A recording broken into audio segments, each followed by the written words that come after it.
Okay. Good evening.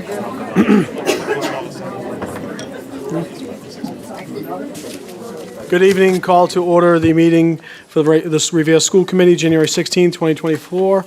We'll all rise and salute the flag. I pledge allegiance to the flag of the United States of America and to the republic for which it stands, one nation, under God, indivisible, with liberty and justice for all.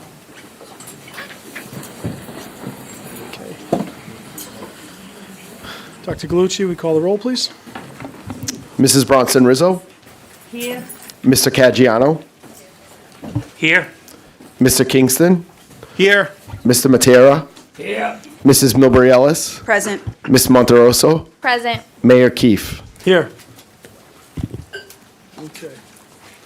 Our second item, recognition. Ms. Tai is unable to be with us this evening, so we will be recognizing her appropriately in the month of February. Then we have the third item, the consent calendar. We have a roll call. Oh, do we have a motion? The consent calendar. Motion to accept the consent calendar? Second. Roll call. Mrs. Bronson Rizzo. Yes. Mr. Caggiano. Yes. Mr. Kingston. Yes. Mr. Matera. Yes. Mrs. Milbury Ellis. Yes. Ms. Monterosso. Yes. Mayor Keefe. Yes. We have the next item, student representative report. Thank you, Mr. Mayor. We do not have a student representative report for this month, but I do want to thank all of our financial literacy educators and also the school committee for sending in their testimonies to the State House for supporting H4199 and Act relative to personal finance literacy. What this bill will do is, if passed, it will guarantee financial literacy education to all schools in Massachusetts. So I wanted to thank you all for showing your support and also showing the success that Revere had with financial literacy. And student representatives alongside student senate, members from student senate also went into the State House on Wednesday to testify in support. So yeah, we just wanted to get you guys up to date with that. So. Thank you. Oh, well, I just wanted to say that the testimony was amazing, and thank you for organizing the committee to send in testimony. It just speaks to your leadership as our student rep, and then it just, you made Revere proud as we spearhead this curriculum effort for the entire Commonwealth. thank you. Ms.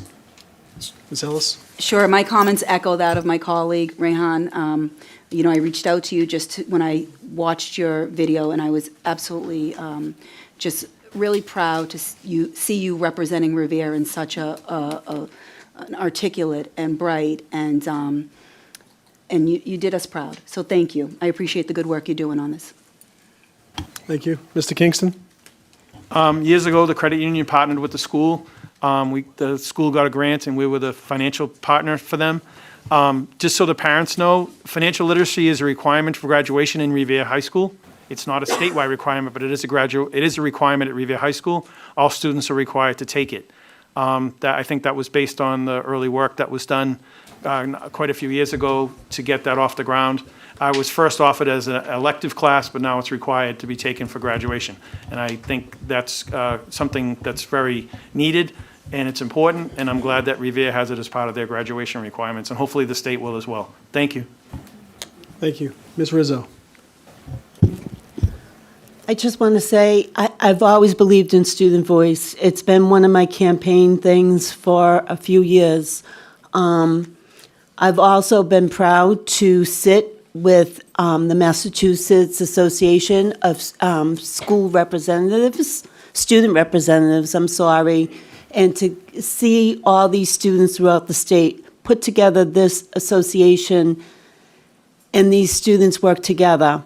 But now I am just so proud because now I get to see people like Rehan to represent Revere and our students and do the hard work. Now he is Director of Education? Director of Curriculum, actually. Okay. I couldn't be happier. And thank you for always making us look so good, you and the other students. Thank you. Thank you. Rayhan, have you chosen yet for school? I will be a tree, yep. Oh, wonderful. So Rayhan's going to be going to Stanford University in the fall. Congratulations. And I'll just say, he also worked in the mayor's office as an intern, so whoever places the interns, they always put the top tier in our office. And fantastic job, Rayhan. We'll hopefully see you this summer, too. Anything else, Rayhan? No, that'll be it. Thank you so much. Great job. The next portion is going to be the public speak, and I would ask that we do have a list, but we're going to also allow other, Ms. Montoso? So, our policies and procedures allow for only 15 minutes of public speak, and I would like to make a motion to overrule that and allow everyone to have a chance to speak. You will only have 2 minutes, and you will be respectfully told so everyone can have a chance. Can I have a second? Second. Second. Can we have a roll call? Mrs. Bronson Rizzo, Yes? Mr. Caggiano, Yes. Mr. Kingston, Yes. Mr. Matera, Mrs. Milbury Ellis, Yes. Ms. Monteroso, Yes. Mayor Keefe. Yes. And I'll call the ones up on the list here, and then after that, if we can form a line, we do have about 10. And just a reminder, be mindful of everyone's time, if it is worth repeating. And then last piece is just know that this public speak portion is the opportunity for you to speak. So if you're looking to speak on something down the list later on, this is the time. So One last thing. So when you come up, there's the microphone has a little face on it with 3 lines coming out. That's what you press so everyone can hear you.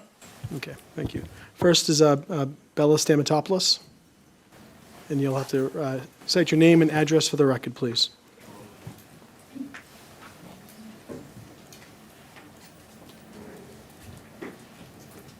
This one? Okay, thank you. Good evening, everyone. I did prepare something, but I would like to speak on a comment that I had heard. Bella, name and address for the record. Oh, my bad. Okay, my name is Bella Stamatopoulos, and my address is 15 Sewell Street. So previously, we had mentioned that honors is offered at Revere High. In my time at Revere High School, I've been part of 2 very prestigious programs, the FBI Youth Leadership Academy, and now I'm a Posse Scholar.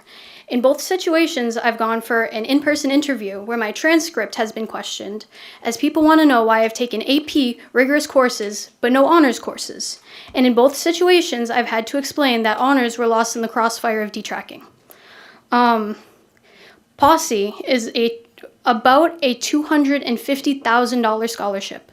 So without these honors courses, and thankfully I was lucky enough that I was questioned about them, without having been questioned about it, there's a possibility I could have lost over $250,000 worth of opportunities for myself. And if I've almost lost this as one student, how much do you think other students are losing in basic merit aid, especially considering our GPAs are inflated because everything is held to an honors credit? So for some schools I'm applying to, I'm a 4.1. When they recalculate that, I'm a 3.8. So many students at Revere High are losing tons of money because we're not giving students basic opportunities. Thank you. Next is John Stamatopoulos.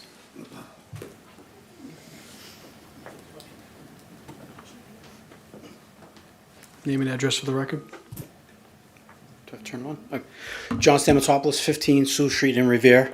To follow up on the prior speaker's comments, I think there's 2 topics. There's the topic of de-leveling and detracking, and then there's the topic of the removal and reintroduction of an honors program. And I think we have the detracking to hide what would be visible potential variations in performance among different demographics. But I say if you refuse to sort, you can't pretend that you've achieved equality. Different students need to be taught different things, and the school's purpose is to teach everyone to be better, and we're failing to do that. We're not challenging people that are capable of more. If the conversation was we take students that are a standard deviation below the average and got them tutors to help make them better, everybody in this room would be supportive of that, 100%. What we did was the opposite. We took honors away and brought down the performance of people that are much more capable. And I spoke to kids Thursday night in this building, and I've had the opportunity to review the survey of 90 students and 40 teachers, and almost unanimous, The students do not feel challenged in college prep courses, but many do not feel capable of taking an AP course yet because they fear they'll crash their GPA. I think a better standard of measurement is to see how many kids elect to take an honors course than an actual grade or a test grade. So I hope that we can gain support to reintroduce an honors program that is elective, like an AP. It still allows you to have de-leveling, but it also gives these kids the opportunity to take on more challenge. At a time right now, for college transcripts, you don't have to submit your SATs, you don't have to submit an essay. Your transcript is ultimately what you're judged on. And if you take a Revere student's transcript versus another town, one shows honors and one does not show, those kids are viewed as taking more rigorous courses, and that's costing us merit-based aid, and that's for a community of high financial need, that's going to impact these kids for the rest of their life with a financial burden. Thanks for your time and consideration. Thank you. Next is Don Martelli. Name and address. Don Martelli, 39 Dale Street. Hello all. I'm here as a proxy for the Leminettes, my daughters Kayla and Jordan Martelli. Two very different stories here at the school. Kayla is at Merrimack College, the Warriors, studying to be a nurse in the honors program. Went through honors, AP courses, excelled very well. She said verbatim this morning driving to school, if it wasn't for the rigorous academic program at RHS, I wouldn't be prepared to have such a good year my freshman year. Jordan, on the other hand, also now in AP courses, struggled from the gap between general courses to AP. Luckily enough, we had a support base around us to be able to, have some conversations, meet with teachers, and have conversations to get her prepared. But from a contrasting perspective of 2 years, I can see the struggles and the successes both of my children have had. And I would just implore you to consider, and I heard somebody say, think outside the box about how to do this. The other thing that I note, for our school system, we do a really good job in helping students that learn differently, come from different backgrounds, where English is a second language.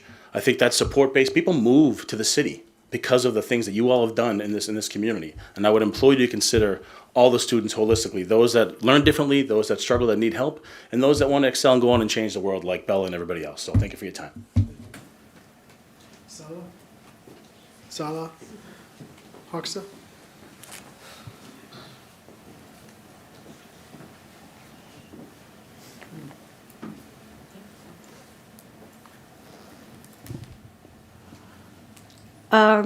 I'd like to bring up an issue that I know. Sala, name and address, please.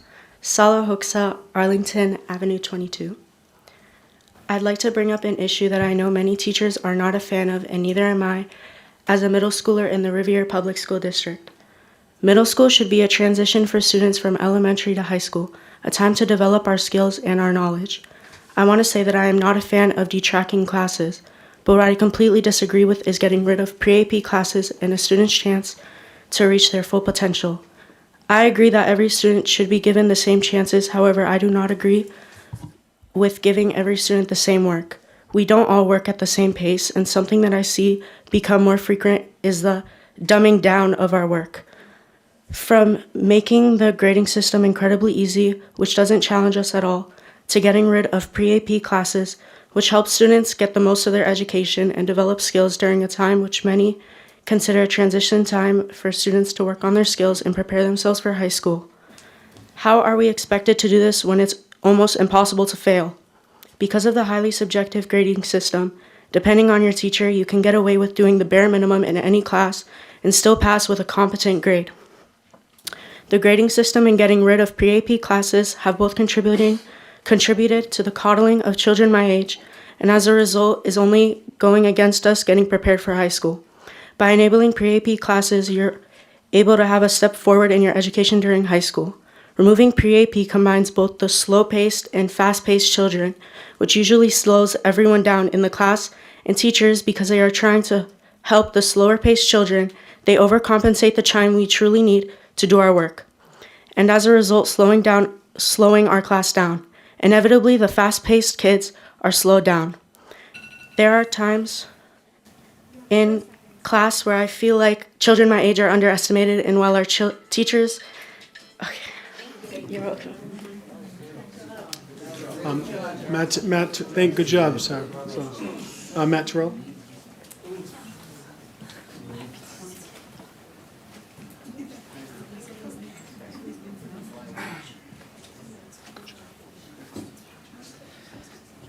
Am I good? Name and address, please.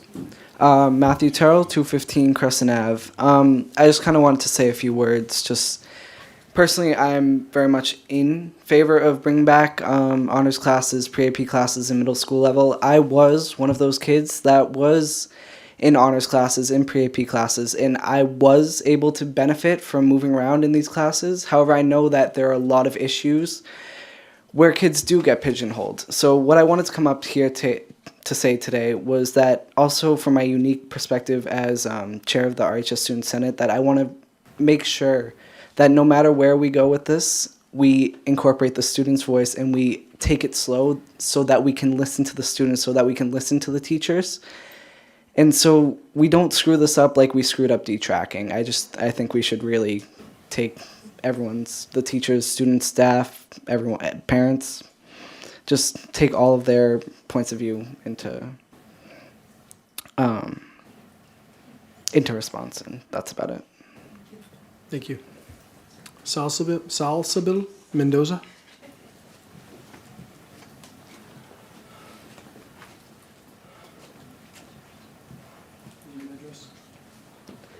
Hello, my name is Salsabel Mendoza, and I live on 27A Philomena Avenue. Just to preface, I am the junior student representative and on the Student Senate. And one thing I want to start this off with is I've always loved history, U.S. history, and I was one of those kids in middle school who took a lot of honors, and I took one pre-AP. However, I've always wanted to take an advanced history class.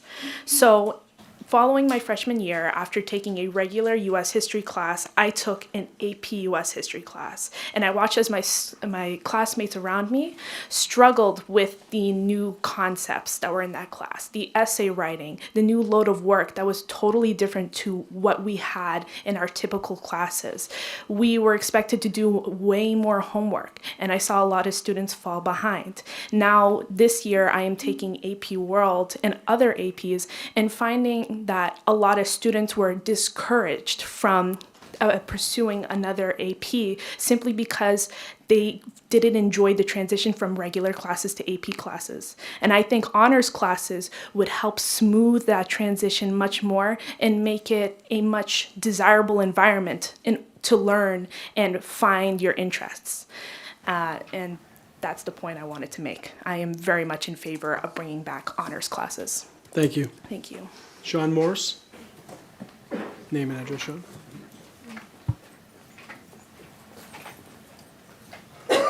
Sean Morris, 80 Crest Ave. I am a proponent for the honors program. I have 3 kids in the school system. My oldest is a senior. She's finding what Mr. Stamatopoulos said, like merit scholarships are super important. Your grade point average gets you into college without even applying, which I don't think was a thing when I was a kid.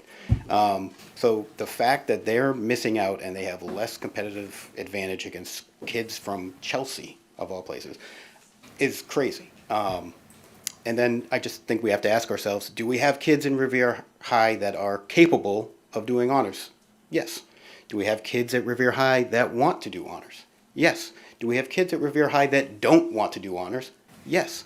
Why are we pigeonholing the advanced kids into these non-advanced courses? And also, just with the regards to the rigor of the current course load, I feel like TikTok and Netflix could essentially make their annual revenue based on the amount of it watched at this school. So please, give these kids some more rigorous classwork to do. Thank you. Nicole DeVoe.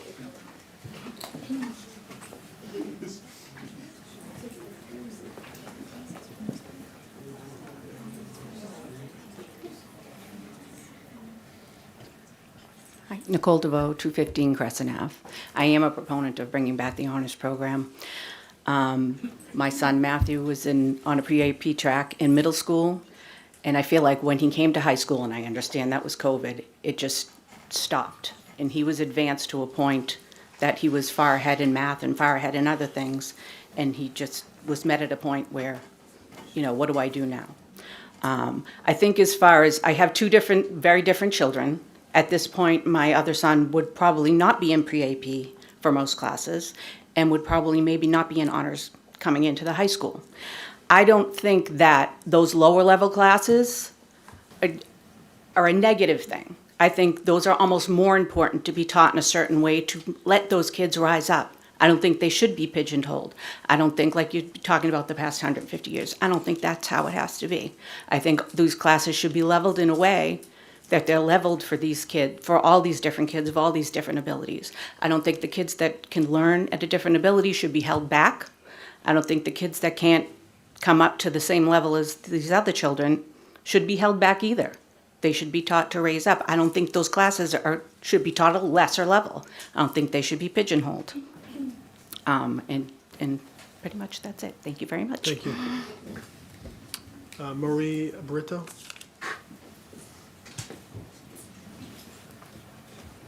Hi, good evening. Maria Valentini Brito, 15 Albert Avenue. So I'm here kind of like on a few different, I'm a parent, and I'm also an administrator of a big employer. And I'm saying that because I'm going to kind of talk slowly about, well, quickly, 2 minutes. I have 3 sons. They were all products of Revere, from pre-K at the Garfield all the way to Revere High School. They were all in honors. 2 made it to AP, 2 made it to BC, 2 are now teachers at the Revere Public Schools as well. I'm extremely proud of them because not only are they part of the community, but they're giving back to the community. I hear their challenges and their struggles when they come home and we talk about our day. This is actually more fun than mine. They are helping students. They're connecting with students. They see in the future in them, but they're also seeing the struggles. The honors program does help with that kind of a step elevation, and they need it. Everybody's asking for it. So, I mean, it's almost kind of like a no-brainer, in my opinion. The other piece of it is I am an administrator. I work in human resources, a big employer that is also, in the community here. We're hiring kids who are not honors and AP students who come right out of high school, who don't care to go to college. And there's nothing wrong with that. I didn't go to college until later on in my years while I was working. But these students come to us and they're not ready for the workforce. They're not adhering to the policies, the procedures. They're on their phones. They come in late. They're falling asleep. So I feel, honestly, as school administrators and teachers, we all play a part in the future of these students who are then going into the workforce. And that's all I have to say. Thank you. Carrie Walker? Carrie? Name and address. So I live at 203 Salem Street in Malden. My name is Kyrie Walker. So I actually experienced detracking in high school. When I was in the 9th grade, my school detracked. I was going to be admitted in the honors or magnet program at my high school. And as what people have said before, expectations went down, rigor went down, and as a result, I didn't really work hard in my classes and got the easy A's. When I went to college, I went to Tufts University. My freshman and sophomore year, I struggled immensely because I wasn't prepared. I didn't have the mindset on how to be a student. I didn't know how to study. I didn't know how to balance a busy schedule between working in a dining hall and my 4 to 5 classes. And I was just on my own. Right now, Revere is not doing any justice to their students. We need to prepare our students for the real world, to have that mindset, no matter what they end up doing. Having an honors program will prepare those students who want to go to these elite schools like Tufts, MIT, Harvard, etc., that they can do it, that they're prepared, that we prepare them as a school. And being a teacher for 9 years, for these past 3 years in particular, we haven't been doing that. And we need to bring back an honors program to allow these kids who succeed to tap into their true potential. Thank you. Thank you. Then we have, is Leslie still here? I'm not sure. But that was all. Oh, Leslie, would you wish to speak? Okay. And then after that, if anyone wishes to speak, just line up behind Leslie, and you know the rule. Good evening. Leslie Klein DeChico, 42 Thornton Street. As a parent of two former students of Revere, my daughter now is a senior, my son is class of 2020. Both started at Garfield Elementary Pre-K. They did regular classes, honors at the Susan B. Anthony, and then they moved up to pre-AP classes. COVID hit, and that completely changed everything, and it was different. Now that we're back, COVID is not going anywhere, and it seems that I don't see any progress working as a worker at a school with some of our students right now, especially having our undocumented students coming into this country who are going to have a very difficult time because they don't speak the language, they don't know what's going on, they just put in a classroom and kind of figure it out on your own. Then they reach high school and it's like they're stuck. So do I believe in bringing honors back? Yes. Pre-AP, definitely. Let's try and help them to work up into where they feel comfortable. Like somebody said earlier, everybody learns different, but we have to help our teachers who are having a very difficult time in trying to teach some of these students. Okay.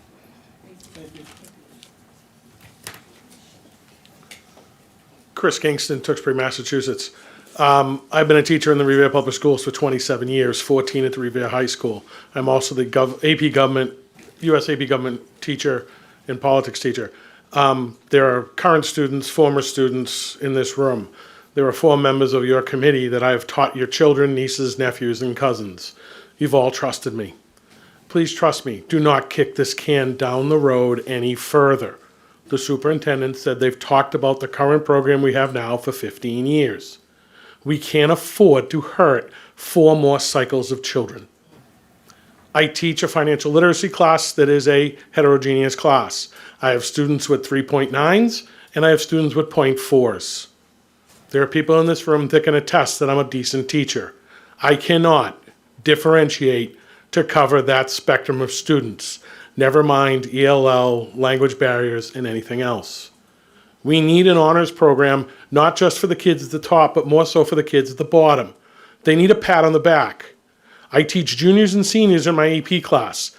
Folks, those of you that are in my classroom will readily admit that there's an entire side of my classroom that the juniors are that are intimidated by the mouthy seniors. As soon as the seniors graduate, the juniors all of a sudden become chatterboxes because they are intimidated by the kids who have already gone through the process. Please let children grow at their own pace, not dumping them into a heterogeneous classroom where no teacher, no educator that's been in a classroom for the last 6 or 7 years, throwing in COVID, throwing in the change in demographics that we have. All the data and numbers and articles can tell us that it works somewhere. It's not working here. I teach 100 kids through the course of the year financial literacy. Over 50% of them are currently failing one class. And that's with some of the most lenient grading processes in America. Thank you. That's fine. I didn't mention names, and the kids in the room know who's in my class. Thank you. It is public speak. Thank you.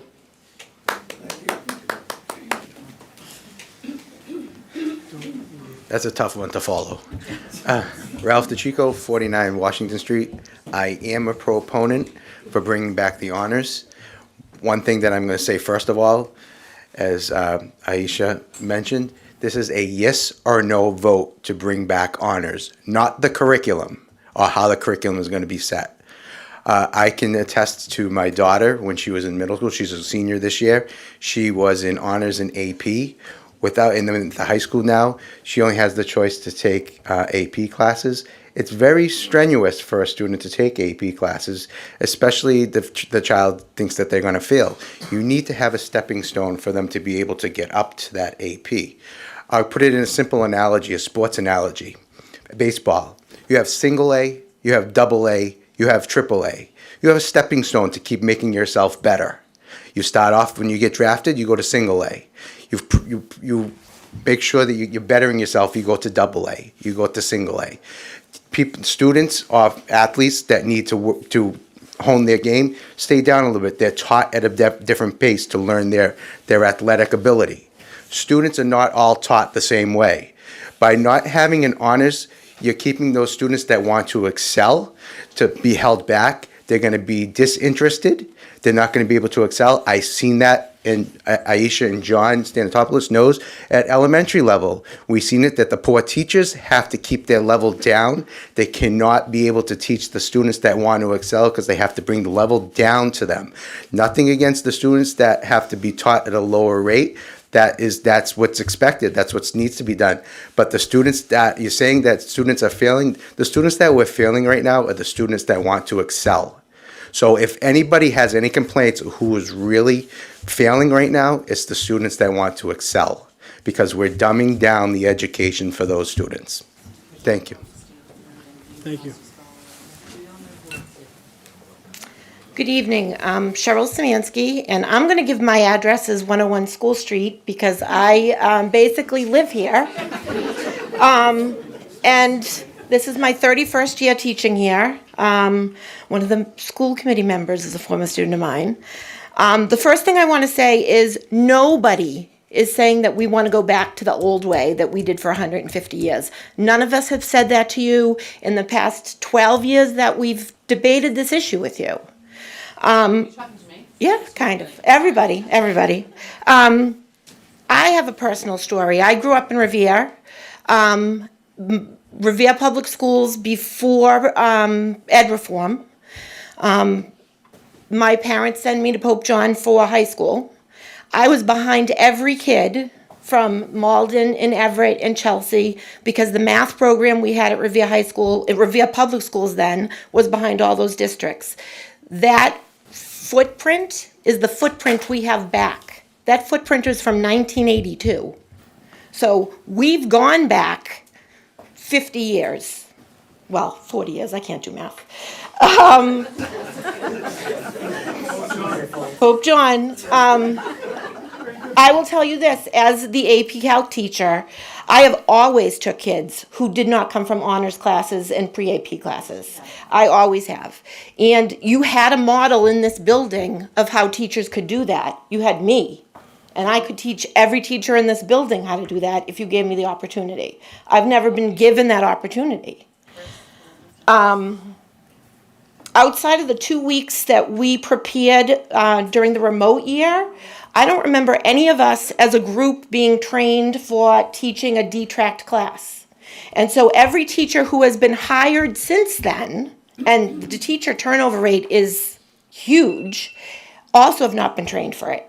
So I think that what we need to look at is the CP needs to be taught differently. And maybe the CP needs to be taught with co-teachers or more of our kids doing internships. Thank you. I am. Okay. You are. You want to keep time too? No, I'll leave it to you. I'm trying to be nice. Good Name and evening. address for the record. Good evening. My name is Will Schwartz. I live at 30 Hamilton Road in Somerville. I am a math teacher at Revere High School, and I've been a teacher here for 10 years, maybe. It's a long time. And we focused a lot on the students sort of who are our strongest students that honors programs will benefit. But I want to share a perspective on why I believe bringing back honors courses, or at least paying attention to getting kids into classes that best meet their abilities, is important.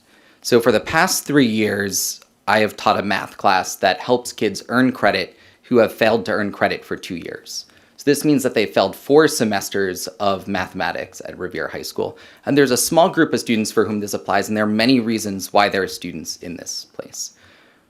When they get to my class, every class is different, and the first thing I learn is why these students wound up in this situation where they've struggled. And a lot of them share very personal stories about how they felt incredibly stupid in their previous math classes because everyone felt so much smarter than they were. And because we're in a class where everyone is at the same level, where everyone struggles, we're able to sort of put that on the table. And I'm able to meet them where they are at in a way that I was never able to do in a college prep class. And we can go a lot slower than I am able to do in my other classes because of that. And I think in this way, by differentiating who is in what class, whether we call it honors or advanced coursework, we are able to meet kids at the pace at which they are learning. And kids feel inspired to learn more when they feel successful. And the challenge of putting students in a heterogeneous class is that we're winding up with a bimodal grade distribution where it's a little bit too easy for some students and a little bit too hard for others. And so everyone is frustrated. Thank you for your time. Hello, my name is Natalie Kalatov-Krimnis. I'm a teacher here since 2012. I live at 218 Blanchard Road in Belmont. I wanted to talk a little bit about my experience teaching a psychology class that's an elective. I've taught it for a number of years, and I'm going to bring it up because it's always been detracked. It was never tracked. And as part of that course, I get to discuss tracking as a subject within the scope of the course. So I've had this discussion with students well before COVID, during COVID, since COVID. I've had this discussion almost every quarter. So I've had it a lot. And the theme that comes up most often is that students don't feel, most of them, that it's they're in a class because they don't have the ability to be in a different class. It reflects the values that they currently have. I'm taking these other priorities. I have these other things I'm doing. I'm in this kind of class because I'm putting my other energy in this other place. And taking away honors, for a lot of them, feels like just being stripped of an opportunity and stripped of a choice, right? If they wanted to put in more time or effort in this subject that they were more interested in, they would do that and be in this honors class. And I just feel like if we're talking about giving the maximum amount of choice to students, then I think this honors that. And I'd like to reiterate what everyone else has said, that I don't think anyone, including students, sees this, that there's one way to do this, and that there's a lot of ways to do this, and think about doing this in a more equitable, more open way than things have been done in the past. Thank you. My name is Ivana Wien, and I live on 21 Chamberlain Ave. I'm a member of the RHS Student Senate and also a writing coach at the RHS Writing Center. That is a fellowship where advanced writers are able to help other students in the school with their writing, such as English or history. In Student Senate, we have been working on implementing a program where those advanced writers or even STEM fellows are able to go down to the middle schools and help students with their writing or math. Initially, the goal of this program was to help students who are not able to meet competency, whether that be through MCAS or their regular classes. However, we've come to a conclusion that it's not just those students who are struggling, it's also the students who are already excelling in their classes. Those students are now flatlining in their classes, and I believe that not meeting competency is just as bad as flatlining in your growth or having no growth at all. And I believe that bringing back the honors program will help fix this issue, not just temporarily like the program does, but permanently. Thank you.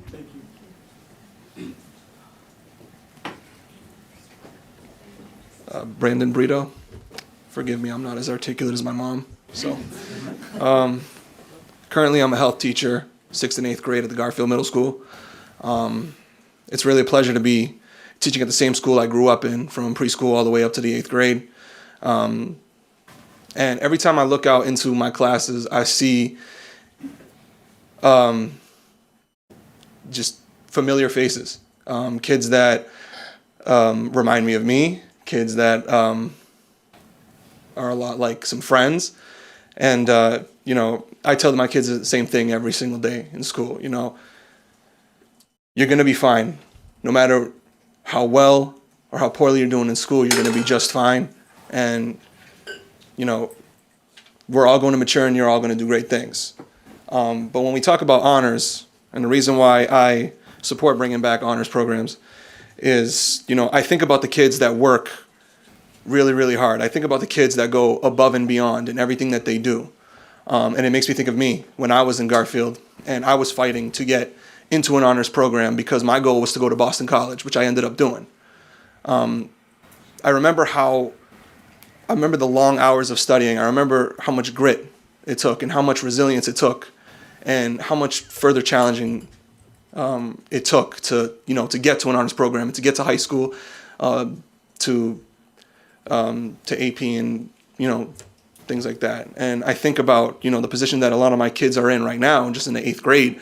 They work so hard in class. They do the best that they can to show teachers how great they are. And, there's really nothing to reward them for that. There is no program to further challenge them. So I just think it's kind of a slap in the face to them, and we're failing them if we don't give them this program. Thank you. We're going to cut it off at the ROTC finish. Hi, my name is Anna Maria Adonisio Spiriti, 10 Joey Road. I'm an advocate of honors, being in education for 24 years, and I'm a guidance counselor at another nearby district. Just for example, we tried this non-honors program, wasn't very successful. Our superintendent was on board, and we no longer have the open honors concept. So we have found that our students suffered with getting into colleges with the same GPA problems. They weren't understood when, each college ranks their own and has their own GPA. So we found that that was really important. And also I have a 7th grader and a 5th grader, one at Garfield, who at times earns that EC credit that previously, you spoke about. But again, it's the same type of, idea of, geez, he could be in an honors program, or pre-AP, but he's not. So I'm just a strong component of honors, and I hope that you all consider it. Good evening, my name is Annabella Sandy Roach. I live at 198 Prospect Ave. A lot of people here have already talked about a lot of the issues I find with not having an honors program, so I want to talk about the reason that we started detracking in the first place. The whole purpose of detracking was to create a more equitable learning environment. Now, I want to argue that equity is about giving everyone the same support, giving everyone the same opportunity to succeed. Equality is giving the same experience to everyone. Equity is what we want to implement. I think that giving kids the same level of coursework across one class is not equity. It's not helping those kids who need the extra support, because these teachers can't accommodate for like one of my teachers who spoke, Mr. Kingston, he said that he can't accommodate for the wide range of students, those who have a high GPA and those who have a 0.7. For those students who are struggling, I think a CP class would be great to help them get all the support they need from their teacher, to go at a slower pace. For those who are excelling, an honors class would be amazing to have that stepping stone in between AP and CP classes. Now, for some students, AP is not the direction they can go in. Like my sister, for example, she does great in English. She struggles a little bit more in math and science. So for her, the honors option would be the best for her. That would be what would give her the most support, not leave her feeling bored in classes, but allow her to still excel. I just want everyone to think about how bringing back the honors program would be the most equitable solution for all of our students.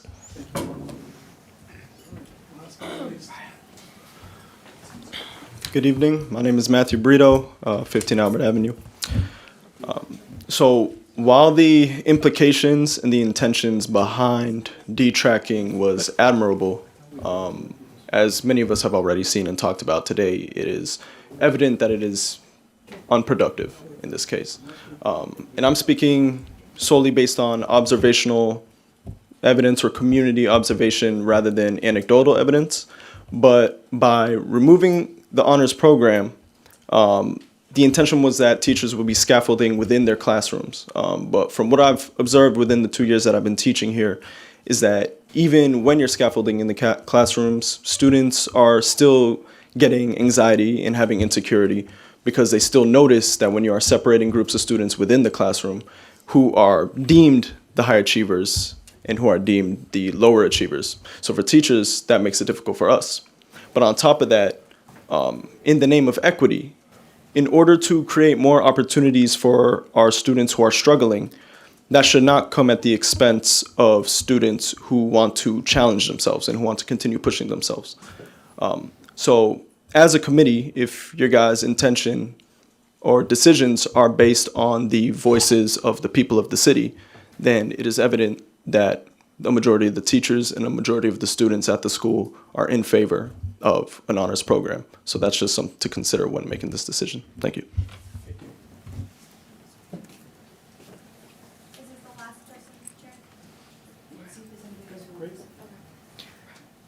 Hi, my name is Michelle Irvin. I live in Lynn, Massachusetts, but I'm the RTA co-president with Jane Chapin, who's also here. We're here just as representatives of the teachers. We're here just to support the teachers and encourage the school committee to listen to both the teachers and the community. The discussion of this issue only came to us last week, so we haven't had an opportunity to poll all RTA members to kind of make a statement. But we can say with confidence that teachers are working extremely hard.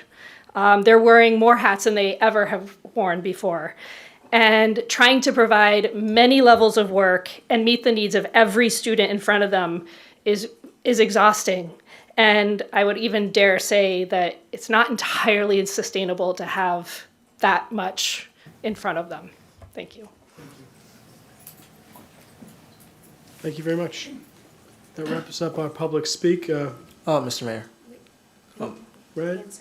Sorry, we do have someone on the Zoom who's waiting for public speak as well. Sorry. Thank you.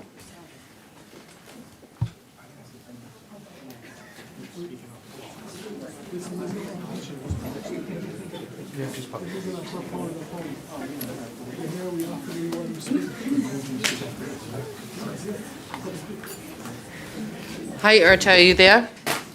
Yep, I'm here. I'm not sure if you can see me, but I am here. I just want to speak in two parts. First of all, I want to thank everyone for being here, for their testimony. I think this is conducive to any policy making that we want to have, is having voices from everyone. But secondly, I also want to speak from a student of the honor system. Throughout middle school, I was in all pre-AP classes. Now I take majority AP classes. And I can definitively say that because of those classes, I have been afforded a lot of the supports that I need to really succeed in my future. But what I've kind of heard today, and this kind of, I've definitely come to this conclusion after hearing some testimony, is that while we all agree on that the past program was harmful and that the present program is also harmful, I do believe that we need to still address this general rhetoric that I've been hearing of these students that do perform below grade level as kind of being burdens in a way. I remember someone specifically saying that these students hold classes hostage, and that we shouldn't be performing below students from Chelsea. And I feel like this rhetoric is extremely harmful, especially because it kind of goes back to the system of tracking when, even in my classes, we were kind of enforced that, we are kind of better than the other students. I was with the same 30 students throughout all of middle school in these pre-AP classes, and I didn't interact with anyone else. And so I hope that kind of working towards this new system, we afford it the understanding that it deserves. Because at the end of the day, we can't, just focus on the voices of the students like myself that would definitely appreciate this honors program in these more difficult and rigorous classes, but also focus on the students that have been systemically and historically undermined. And I just hope that the school committee looks favorably upon opening this discussion up further, even if it's postponing it just to February. I think that, similar to the RTA, the Student Senate just heard about this last week, and it was not enough time for us to really definitively come to a conclusion. And so I think that we should all work together to kind of come to a solution that works for all of us, and especially the students that couldn't really share their voice today. Thank you, Rita. Thank you. Okay. And I thought everyone was here to see our new school committee members for the first full meeting. We just wanted to acknowledge that we also received written public comment from people publicly, that we did receive that as well, and all committee members had access to it before the meeting. That is all. Thank you. Thank you. Motion to close public comment? Second. All in favor? Aye. Ayes have it. Okay. Superintendent report. Thank you, Mr. Mayor. The first item on the superintendent report is actually the aforementioned update to the committee on the new programming and the attendance data for Revere High School. So I am going to invite Principal Bowen and Deputy Principal Riley up to the podium to share their information.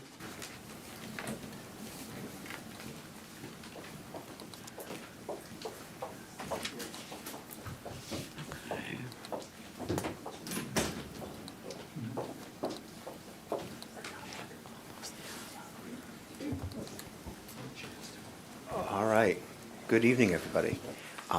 It's interesting. Our presentation at this point in time is kind of sandwiched between a very thoughtful set of public comments that is very much focused on what is our current state of our honors program and what the future of that might be. And I know at the end of this meeting, there's some motions to sort of further debate that. But the purpose of our presentation at this point in time is to share an update to the committee, into the community on some of the work that we're doing at the high school across 4 different domains, specifically looking at our restructuring of our student support teams and the creation of different programs that are targeted to support individual groups of students and some of the results we're seeing and some of the struggles we're still having there. And then we're going to transition to talking about the current state of what the honors program at Revere High School looks like in the semester, the first semester that we have been rolling out this honors distinction. Ms. Riley has an update for you all on where we're at with that. And then a look forward into the continued work of our grading practices and the changes that we're kind of foreseeing down the line for the future. So those are sort of the 4 things that we're going to hit on in our update. And again, it's just kind of sandwiched between 2 different parts of this meeting. And so I guess I'll ask the focus now to kind of transition over the debate and kind of focus on the current state of things. One of the things I wanted to highlight is we are here coming to you to give an update on the investment that you all made in Revere High School last year for this school year to help build out a variety of support programs that are intentionally designed to build a stronger base of intervention for kids that need different supports to access school. And so I just want to kind of quickly walk through some of those that we've been working on this school year and the results we're getting and some of the struggles that we're still having. So we have, as you know, a new model where, as opposed to grade level assignment of students to assistant principals, each student is placed in a house that is structured around the same group of adults that will be with them for 4 years of high school. There's a handful of new positions that are on those teams. We've got roles that are called student support specialists that are currently each very actively working with about 25 students on their caseload to do very, very frequent and intense intervention work with, not just behaviorally, not just in terms of academic, but also, not just behavior, not just in terms of attendance, but also in terms of academic intervention. As we think about what these roles are, and we think about the conversation we're having going forward, how some of these roles and these structures can be used to provide more kids what they need in the moment is some of the work we're doing there. That work is supported by our colleagues at Boston College who are providing coaching to our assistant principals, to our counselors, to our social workers, to those teams to make sure that we're getting to a place where caregivers are regularly and routinely brought into meetings that are action-oriented and action planning meetings for those kids and are really setting the stage so that we have concrete action plans that we can be working towards with the kids who kind of need the most individualized support in our school. One of the things we're really looking ahead towards next semester and next year is ways to bring teachers, classroom teachers, more into the fold of that support team. That is something that we have not done well yet, where we've got the support team side of the house and the classroom side of the house, and we need to do a better job making sure that the classroom teachers have more say in what is going into those plans and the supports that they're providing. And so that's some of the kind of the looking forward that we're doing next year, or next semester and next year. With regards to attendance and the way that our engagement coordinators have been working with families and students, I'm going to name that there's been, if we look at our attendance data over the past 3 school years, counting the kind of the full school years we've been back from the pandemic, and we look at our average daily attendance, which is the data that we look at on a daily basis, we have seen that over the past 2 years, our average daily attendance had been kind of in the low to mid 80s. When pre-pandemic, we were closer to 90%, closer to the district average. This year, we've seen on average about a 5% increase on an average daily attendance. What we have not seen traction yet with, and where we are struggling and we're working to improve, is kind of the students who are chronically absent from school, from class, that do impact that average daily attendance, but require a lot more direct intervention, consequence, and follow-up. And so we're working on that. So while we've seen kind of an overall average increase in attendance, we're really diving into those individual cases. We've launched a handful of specific programs this year for students in the building. One of the things we're very proud of is the way that we are trying to provide more social, cultural, kind of assimilation to our multilingual learners and giving them access to the social environment of the high school. We've got activity advisors, we've got field trips, we've got speakers, we've got performance series that are really trying to make those students who are newest to our country feel welcome to our school in a way that our traditional native-born students generally do. We've launched a career development program that is almost a work study program that has gotten. We had about 15 students piloting it this past quarter, this past semester. We're going to be closer to 30 next semester. Our goal is to get that up to 50 next year. To provide students the opportunity to get academic support and work-based learning experiences, especially when their work experience outside of school is impacting their ability to do well in school. So that program is off and running. We've created a Bright program, which is a transition program for students who have experienced mental health situations that have at times required hospitalization and are retransitioning back to school. Right now we're just over 20 referrals to that program this school year, and I think we're only, we're halfway through the school year. So if you think of the number of students that have been experienced extended absences due to hospitalization, that program is providing individualized plans for those kids to return back to class. We've expanded our advanced coursework with a partnership with UMass Lowell, with Franklin Cummings. We've got our early college program that's launching this spring, where we've got, by the end of the school year, we'll have over 150 students that have taken college level courses. We've got our exploratory program with the vocational school.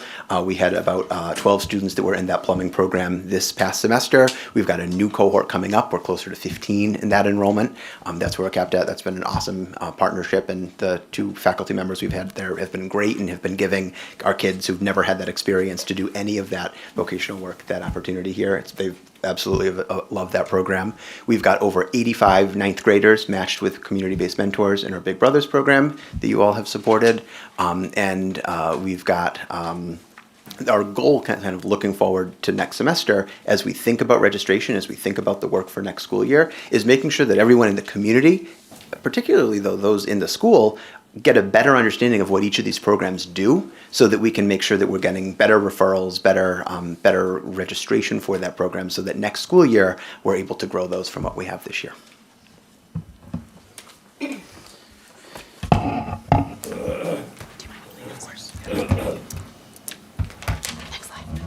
Thank you. Good evening, everyone.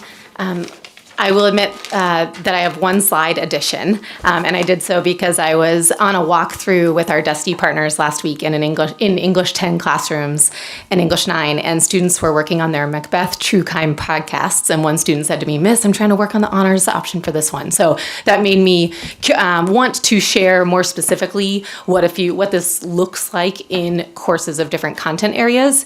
And like Chris said, my goal here is to update the committee, as well as to make sure that our community members, students in particular, and their families know what the honors designation is, as it is live, and we want students to be accessing that opportunity, knowing what is the impact to their grades and transcripts and what is available to them in the second semester. So we are closing out semester 1 this week. Teachers have been tracking in the gradebook students who have demonstrated proficiency consistently on the honors opportunities of their semester 1 courses, and they will be grading due next Wednesday night. And I'm very eager to analyze that data then, and I will share with Dr. Kelly to share with you what we see of just the grade distribution, which the honors designation will appear next to the student's grade on the report cards that go home and then on their transcripts, and that's the way we'll be able to really concretely see how that opportunity is manifesting. And I realize the text is small, but I want to call out, I'm feeling very proud of the work our teacher teams have done and the student work as well. So for example, in a modern world history class, students, the general prompt was to select a country in the midst of a significant change and then use comparative studies of past revolutions to make a prediction of where that country will be 10 years from now, supporting their prediction with analysis, which I think is a quite complex task.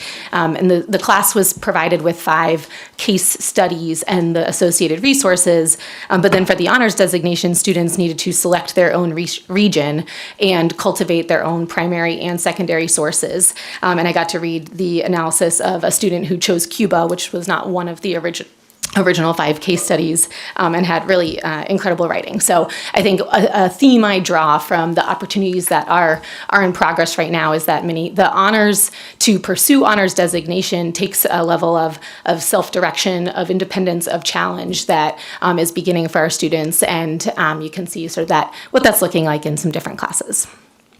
Next slide. And I'll just add, having that available to all students and letting them make that decision in real time, and maybe make a different decision next month when there's different work permitted, is what breaks down the barriers that tracking creates. Because all kids have the opportunity to do this kind of advanced coursework and demonstrate their knowledge, which that's a kind of prompt that might be more attractive to some of our English language learners who are coming from countries where they've experienced that kind of issue in their real life.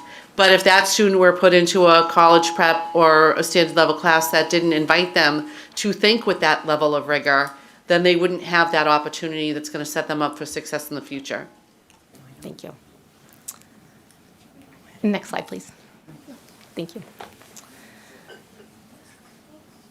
Oh, sorry, back one.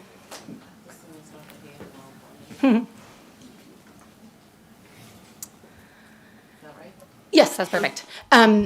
I do want to acknowledge, I feel proud of the examples, and this is the nascent stages for us of beginning to develop honors. So like I said, this will appear on students' grades appearing this next report card.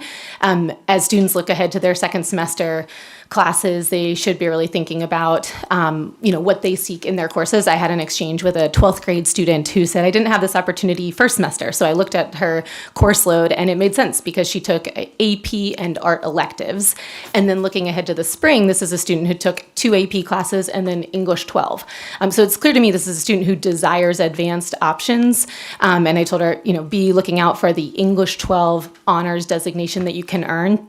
And check in with your teacher because that student has chosen, one block in their schedule that's not AP, but they can still access the advanced work in their class.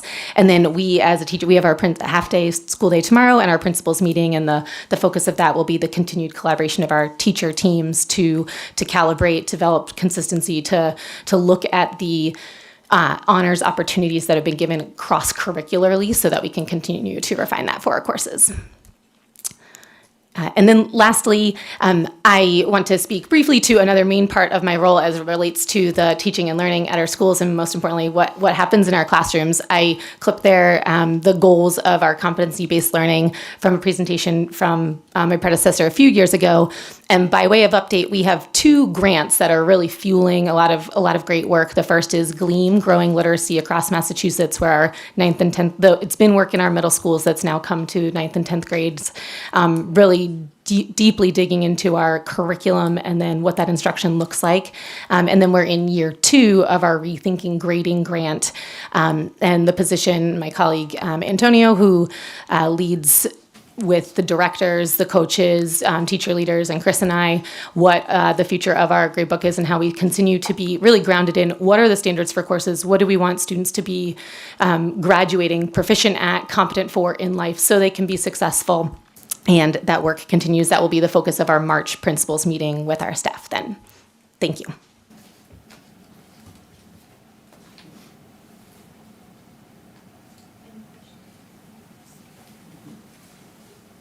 Any questions? Thank you. No? Thank you.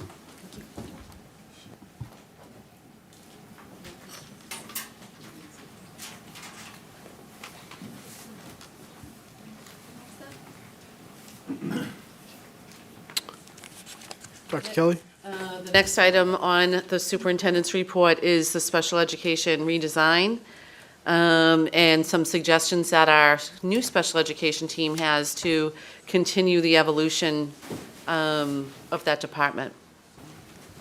And I invite Executive Director Sarah Humis and her team to come up and share.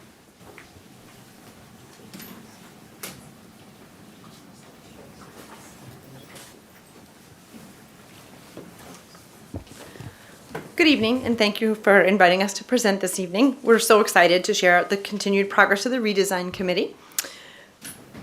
You just start talking, I'm gonna get. Okay. I love talking, so that's gonna be great. So I'm here with special education coach Molly Savage and co-directors Lisa Hannafin and Katie Phelan, and we're excited to share out the committee's work from this year. Most of you will recall that this work began in 2022, and the feedback resulted in the restructuring of the entire special ed department and the addition of positions that ensured we had the capacity to meet all of our students' needs. This year, we updated our BBST process and continued our redesign committee work. The small learning group classes were identified at every stage of our work as areas of focus. And the committee was particularly focused on renaming and expanding programs to increase ensured equity, individualized programming, and greater opportunity for inclusion.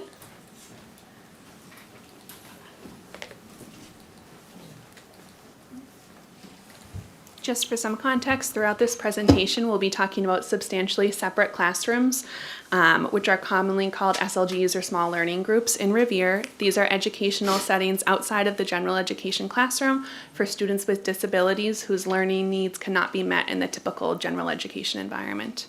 Do you want to pause and we can catch up the slides? Next slide, please. There we go. Perfect. Throughout this process, there was a very clear consensus that we really needed to change the names of our special education programs in the district. Throughout this process, we used feedback from DESE and guidance. The new names are asset-based and focus on types of support provided rather than just disability labels. Next slide. In your handout, you'll find a complete glossary with all the new names and program descriptions. These are the specific programs we'll be focusing on tonight. Do you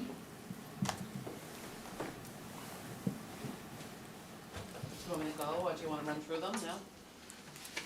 Do you want to run through them? We'll run out of time. Yeah, it's okay. You can go ahead. We're chatty.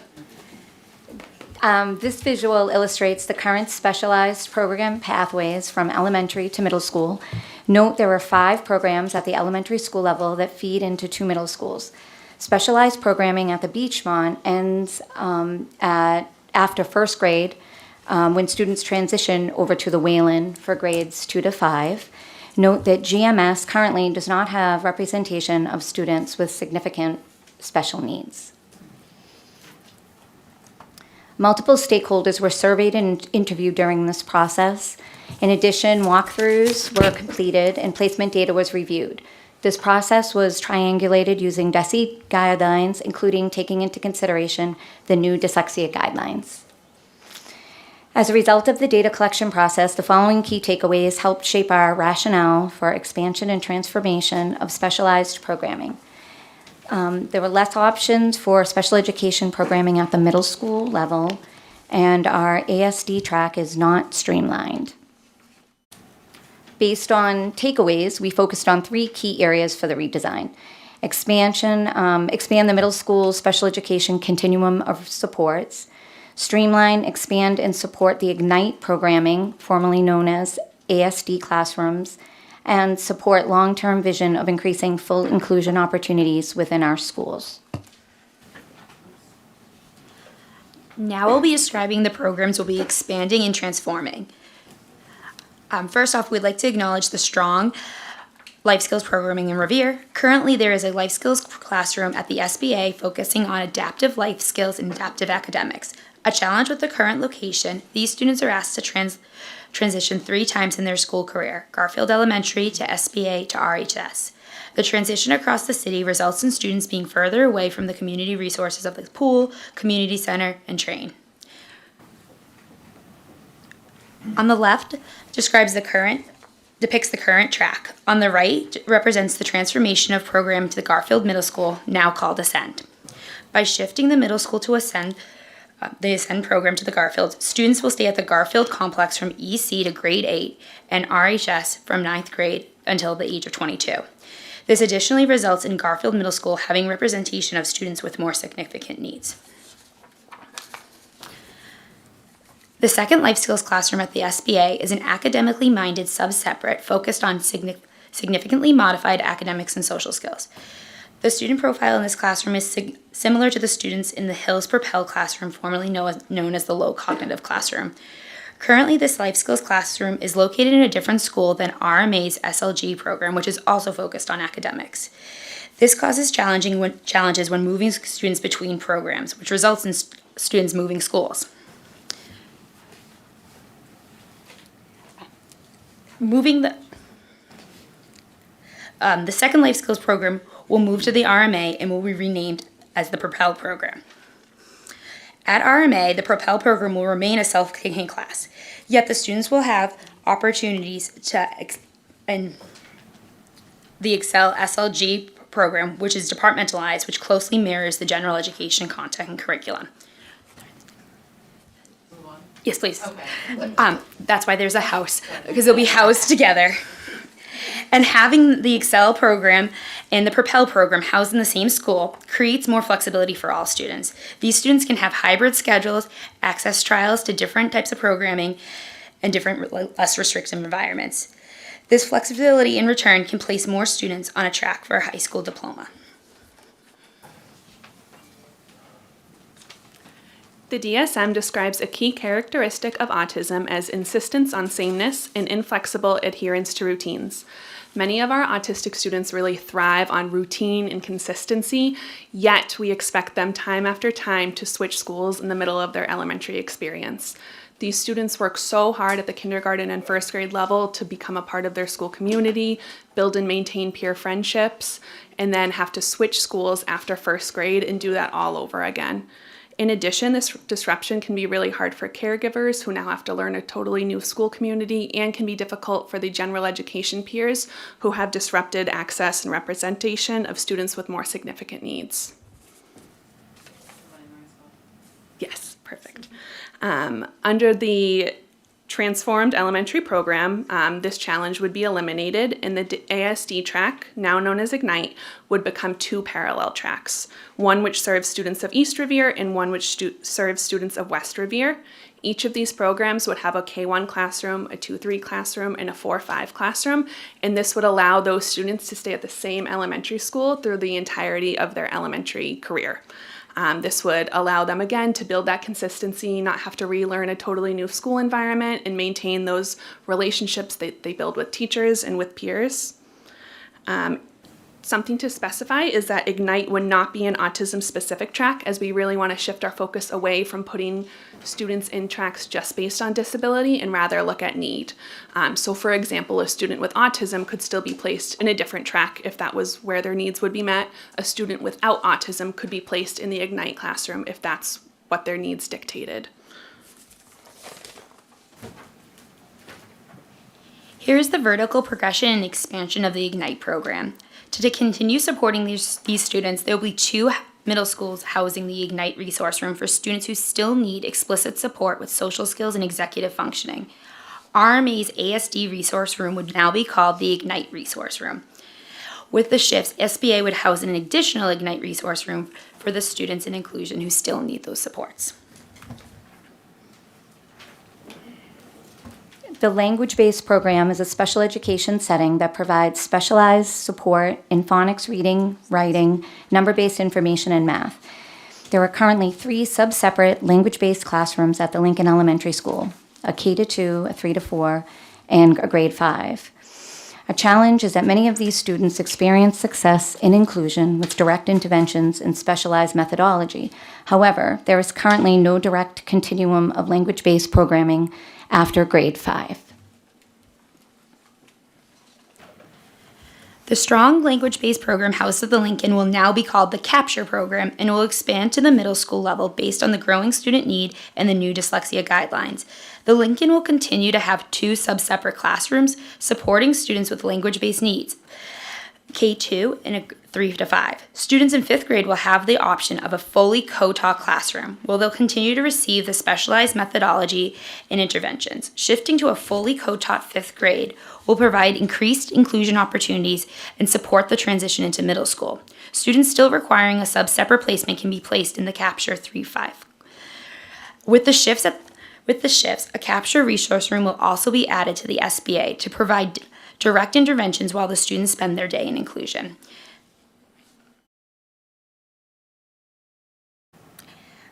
This is the updated graphic which illustrates the increased pathways depicting all the specialized programming. Please note now all schools have some form of specialized programming.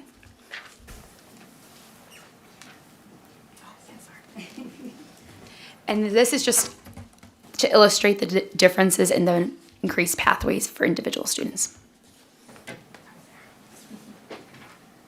So I'll just highlight for the viewer who may not be used to reading the graphs, you can see the one on the left has fewer options, whereas you see the much more, what looks complex, but it's really a lot more options for students with unique learning needs to have their needs be met.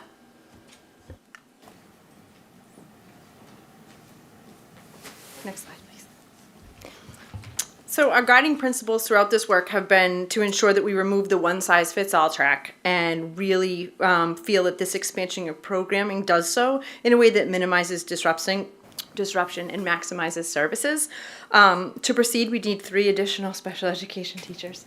Our next steps include extensive meetings with all our stakeholders to discuss specific locations, transportation, and to iron out the logistics that come with this level of adaptive and technical change. Thank you.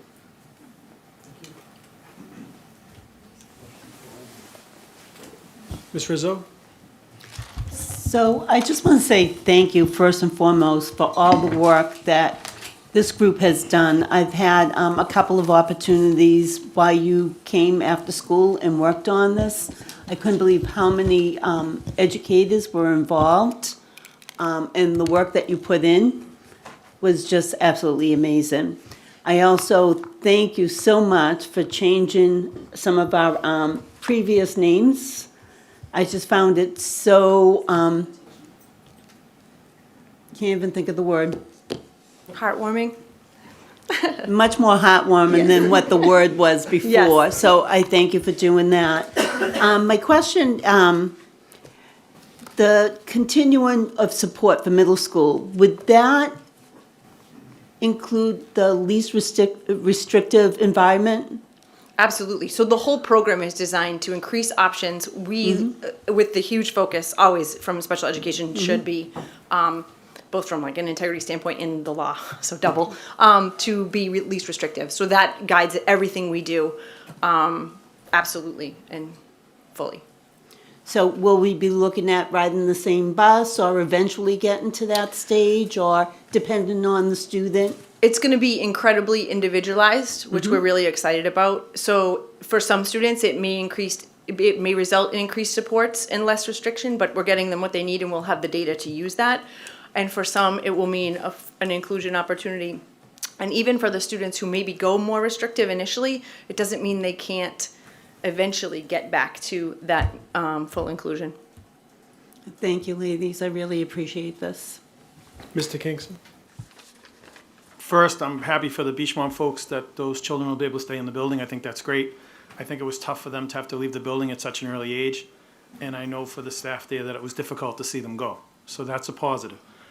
What I have a few questions. Number one, have the parents been told or that their kids are going to be moving classrooms? So I'll tell you why. I got a call from a parent on either Thursday or Friday, I don't recall. Whenever the agenda was posted, they saw that their child was going to be moved, and they pretty much lost their mind on the phone to me.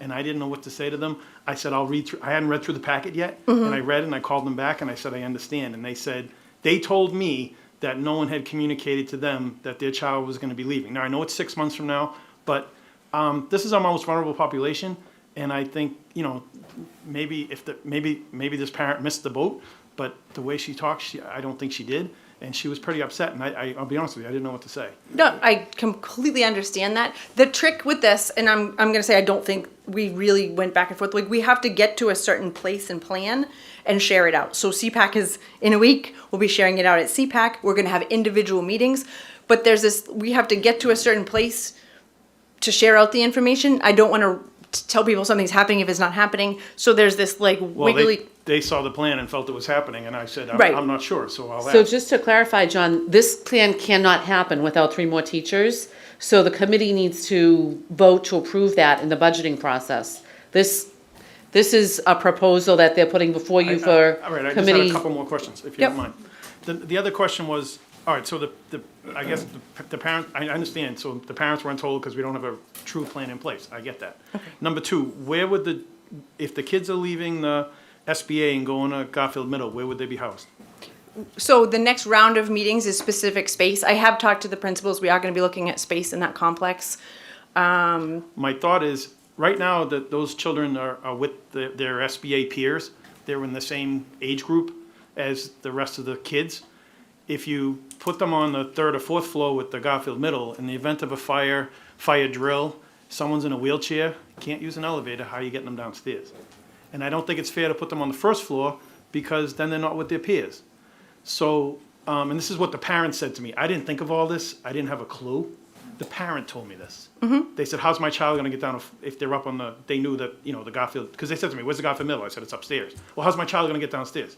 And I said, I don't know. And all I kept saying was, I don't know. So it was frustrating for me because I didn't apologize to her. And, when someone says to me, well, aren't you on the school committee? And I said, I am. I said, but we have to let them present. So I'm not blaming anyone, but the parent was very happy there. They said the other parents were happy there.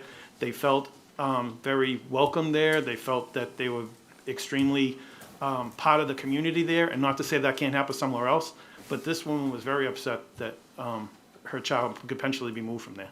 So going forward, I'd just like to give an awful lot of thought before we make that kind of move.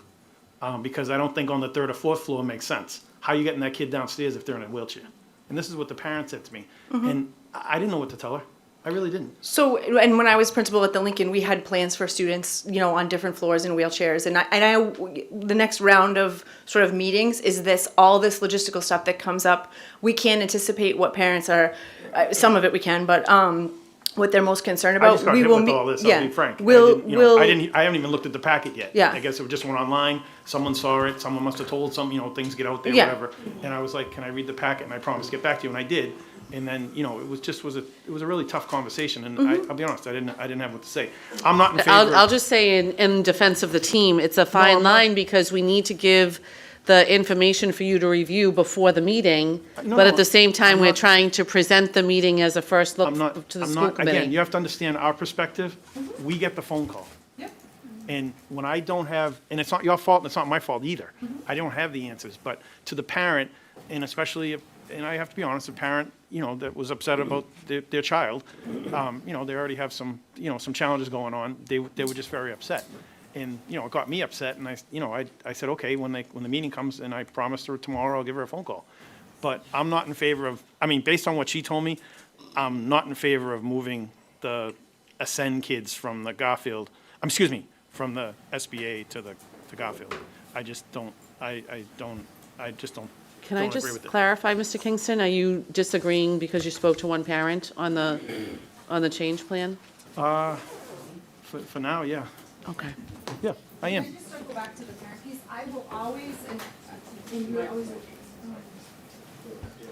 I'm always, I don't know the rules of the school committee, but you can always ask them to call me. I will meet with anyone about their child, always. We really do try so hard to anticipate, but we don't know. I'm a mom, I've been there, I've made some calls. And I appreciate when people meet with me. I will always meet with people, I will always clarify, and I'll always be super honest, and we'll figure it out. Okay. So thank you, Mr. Kingston, for bringing up questions about accessibility. Thank you all for presenting. It's a lot of work to plan it, to think of all our students, to differentiate for every need, and in addition to that, to think of physical accessibility, language accessibility. So I just look forward to hearing more as you continue to plan and flush out the details once you share that with us, and then when you share that with the public, as you always do. So thank you. Thank you. Thank you. Ms. Rizzo? So just like this, like with any other parent or community member contacting us without our knowledge, without us knowing certain things, the best thing is to refer them to that department and not try to take it within our own hands, because all we have to do is make a couple of wrong sentences and we could have that parent more upset. So our best practice is to refer everything to the people that are the experts in it. I didn't, Thank you.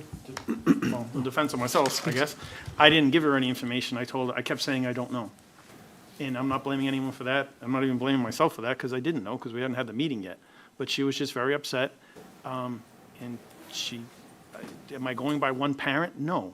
But she said others that she spoke to in the class felt the same way. So it wasn't just one person. And when someone calls you like that crying on the phone, it kind of has an impact. I'm sorry. If other people can handle that better than me, that's fine. But someone calls me crying on the phone and I don't even know who it is. And I'm like, who is this? Who is this? I don't know if, what's going on. And when she explained herself and I said, okay, she said, and I told her I'd get back to her. So I'll reach out to her tomorrow. I'll give her your email and ask her to get in touch with you. But she just felt, she said, why are they moving my child? Where are they going? What's going on? No one told us anything. One of those deals. I mean, even a thought maybe of, gee, we're thinking about this maybe is, talk to a parent, I guess. I don't know. It's just my thought. Thank you. Thank you. Ms. Ellis, did you wish to speak? Or? No, surprisingly. Okay. Thank you all very much. Thank you. Great job. The next item on the superintendent's report is the school building committee update, and Brian Dakin from our owner's project manager, left field, is here to speak on that. I do.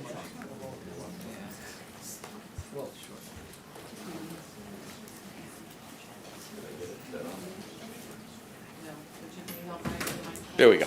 Got it. Brian Dakin, 1 High Street. Good to be here. Thank you all for your time. We're going to run through an update on the high school project. This update has gone through the building committee and through the city council. I'm going to go pretty quickly through a number of these slides. I think a lot of you have seen this before, whether it's at some of the prior meetings, and I wanted to leave sufficient time to hear all your comment. But really a quick process update. We're really looking to update you tonight on not any conclusions by the building committee, but the building committee's work to really narrow the options down to one option on the existing site. And then in December, the building committee asked us, the team, to take a look backwards at the previous preferred option, the Wonderland option. What we heard from the building committee is they felt there was really no way to move forward with such a monumental project without going back and updating schedules, numbers, being able to really apples to apples these two projects. So that's the idea for tonight. Tomorrow night, the building committee is going to be meeting to make a recommendation on the new preferred option. It will be one of the two you see tonight.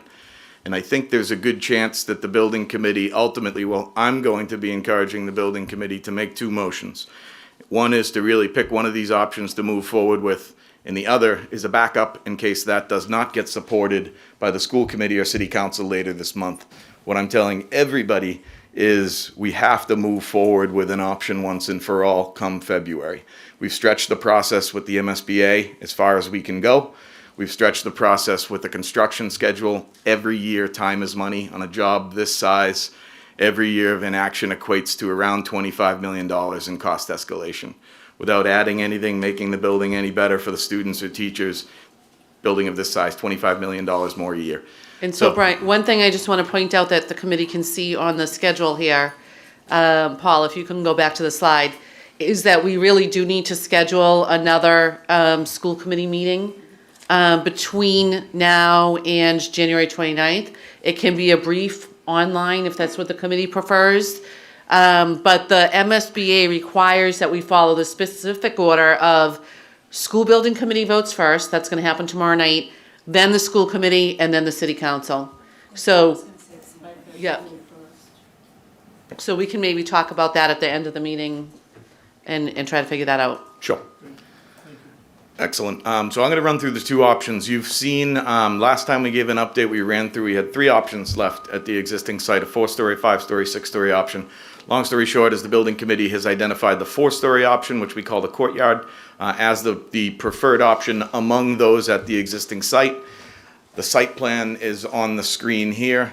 This would be building a 4-story building on the baseball diamond and multi-use field out on American Legion Highway. and then turning around, knocking down the old high school and replacing the fields. If you want to keep going through, I think we've talked about a number of the constraints here. Really, the culvert, which is the red line that we're trying to keep this building south of, is a big constraint on this site. And then you can more or less tell that this property is defining the design of this building. You'll see the main entry coming in off of the parking lot, which is on the upper left side of the screen, into the heart of the school. The light yellow sort of coloring that heart of the school area is also accessible to an outdoor but securable courtyard in this scheme. And most of the assembly functions are on the left of this plan. And as we go up, you'll see that the sort of four-sided academic area starts circling around that courtyard. Both of these options, the existing site option and the Wonderland option, are going to be raised up above the ground. That's required due to being within the coastal proximity and for stormwater management. And they both have an underground parking garage to help alleviate parking constraints, especially on this site, a little less so on the Wonderland site. Next slide, please. This is a three-dimensional view that really sort of shows that courtyard. RMA would be in the top middle. The highway would be on the right. Again, you can really see that this version of this project, I've sort of been telling everyone, you all, the school community, teachers, students, neighborhoods, abutters, you're going to feel this more than the Wonderland option. This will more or less be a fence on the property line, and we'll be building an elevated 4-story building with a garage under it, right in your backyard. So we know how to do this. We know it can be done with attention towards safety, but this is something that would have an outsized impact if you live here, if you work here, if you go to school here, but it's doable. Next slide, please. Jumping over to Wonderland, this is the where we left the site plan off at Wonderland, so I'll spend a teeny bit more time talking about this. We're more or less putting the building on the high ground. Again, with coastal flooding and planning for 100-year storms, we have to find the highest place to put this building. That is up a bit towards Bell Circle on the southern portion of the site. And you can see what really defines this site is that diagonal line that runs through it. That is the Eastern County Ditch. For all intents and purposes, that's a river. And from a permitting point of view, it's got to be treated as a river with setbacks. The other thing that guides design on this site is more or less for every hill we make, we have to make a corresponding hole. We have to make a corresponding flood mitigation zone. So you see a lot of green on the upright side of the site towards Dunn Road. That's really all would be required to clear environmental permitting and to keep sufficient space out there that when there is a flooding event, 50-year, 100-year storm, it's not in the building. It's where it needs to be out on the green space. That area is also, in the end, it would be very marsh-esque. It's an educational opportunity that the building committee's talked a lot about, and some of our involvement with teachers have talked about. We are currently showing 2 fields, the same as what's on this site right now, which would add to this, ultimately add to the city's inventory of fields. This site, both sites require permitting through MEPA, which is an intensive process. Really to tell anybody what could be developed on this site, you have to go through the MEPA process. We believe the design you see here will survive the MEPA process and potentially result in some decisions down the road that if it does become important to have land for either a return of tax investment or something like a fire station, there's enough flexibility here that we theoretically could fit that down somewhere around that bottom right field. And if we clear the permitting process with some victories, we might, in theory, we could end up with a little more space down there. Main entrance is right across from the main entrance to the Wonderland garage and train station. And we also, one thing that's worth noting is that because there's more room at this site, this building can be oriented in sort of the traditional manner of maximizing environmental energy savings. We can really get a good north-south orientation on the building as opposed to what I said about the existing site, you're really fitting it into the site. So that wave plays into this, that wave shape. down on the bottom of the first floor plan. That really sets up your academic neighborhoods vertically through the building. Same concept with the heart of the school coming in the middle of the building with most of the athletic spaces on the upper left, art spaces on the upper middle. Next slide, please. Going up in this building, same basic orientation, 4 stories. You can see that the 4th story in this building is simply the academic wing down on the bottom, and a lot of those, the heart of the school area where it says media center, that's more or less an open 4-story atrium. So this design has a little bit more room to breathe, a little bit, can spread out a little better on the site. One thing I would point out is this design was done over a year ago, before Wonderland sort of was taken off the table. And one thing the design team succeeded at doing on the existing site is to get the gym and the locker rooms on the same floor. That's not the way it's shown in these plans. If we move forward with this, we'd like to take the time in the next design phase to figure that out. So here you can see the main entry loop, which would be coming up from the northern part of the site. Beaches up and to your left here, just to get the building spun around in this graphic. But overall, a little bit more room to breathe on this site, but same size building, same program. Next slide, please.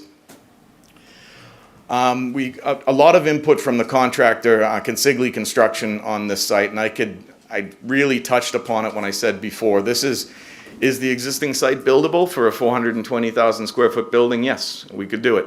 It's going to be in everybody's face, and it's going to be really hard to phase. So we would need to take Ambrose Field, not the playground, just the baseball field, and turn it into a temporary parking lot for the duration of construction out on the 2 fields behind this building. However, that doesn't even solve the parking problem. That comes close to either solving contractor parking or staff and student parking. Can't solve both of them. So either way, if we build on this site, parking is going to be an immense challenge, and especially on a job that we're right up against the construction fence and right up against the neighborhood. That's what I mean by you're going to feel this a lot more. But generally speaking, the contractor would start in the middle of the site and work their way back towards the highway. Can only fit 1 crane on the existing site, so the build is a little bit slower, a little bit more deliberate. At Wonderland, we build it all at once, since we don't have to knock down the existing building. As a side point, the existing building stays intact if we build at Wonderland. School administration stays here. This building can be repurposed someday for a middle school or whatever purpose the school and city deem appropriate. At Wonderland, we put a fence around it. We build it. We'll certainly have a bunch of meetings, but it'll all open at once. It's sort of like we can go down there, the team, and build it. We have limited abutters on the north side, but we know how to handle them. We're not surrounded by neighborhood. We can secure this site a lot more. We have space to build it. We have space for 2 cranes, and we really can get it all done at once. So in 2028, when the building opens, this is a campus opening. Everything's ready to go. The existing site in 2028, we'd open the building, and you'd still have 1.5 to 2 years of work while we knocked this building down and built the fields. Next slide, please. This is the real numbers that matter here are highlighted in blue, but there's in projects of this complexity and budgets of this size, it's almost hard to really boil this down to a bottom line dollar, but the existing site scheme is in the middle, the Wonderland scheme is on the right. Total cost, including some of those incidentals of turning over Ambrose Field, having a fund to deal with that culvert, if in fact that we have to deal with that culvert. We're going to try not to, but we need to be able to if it fails.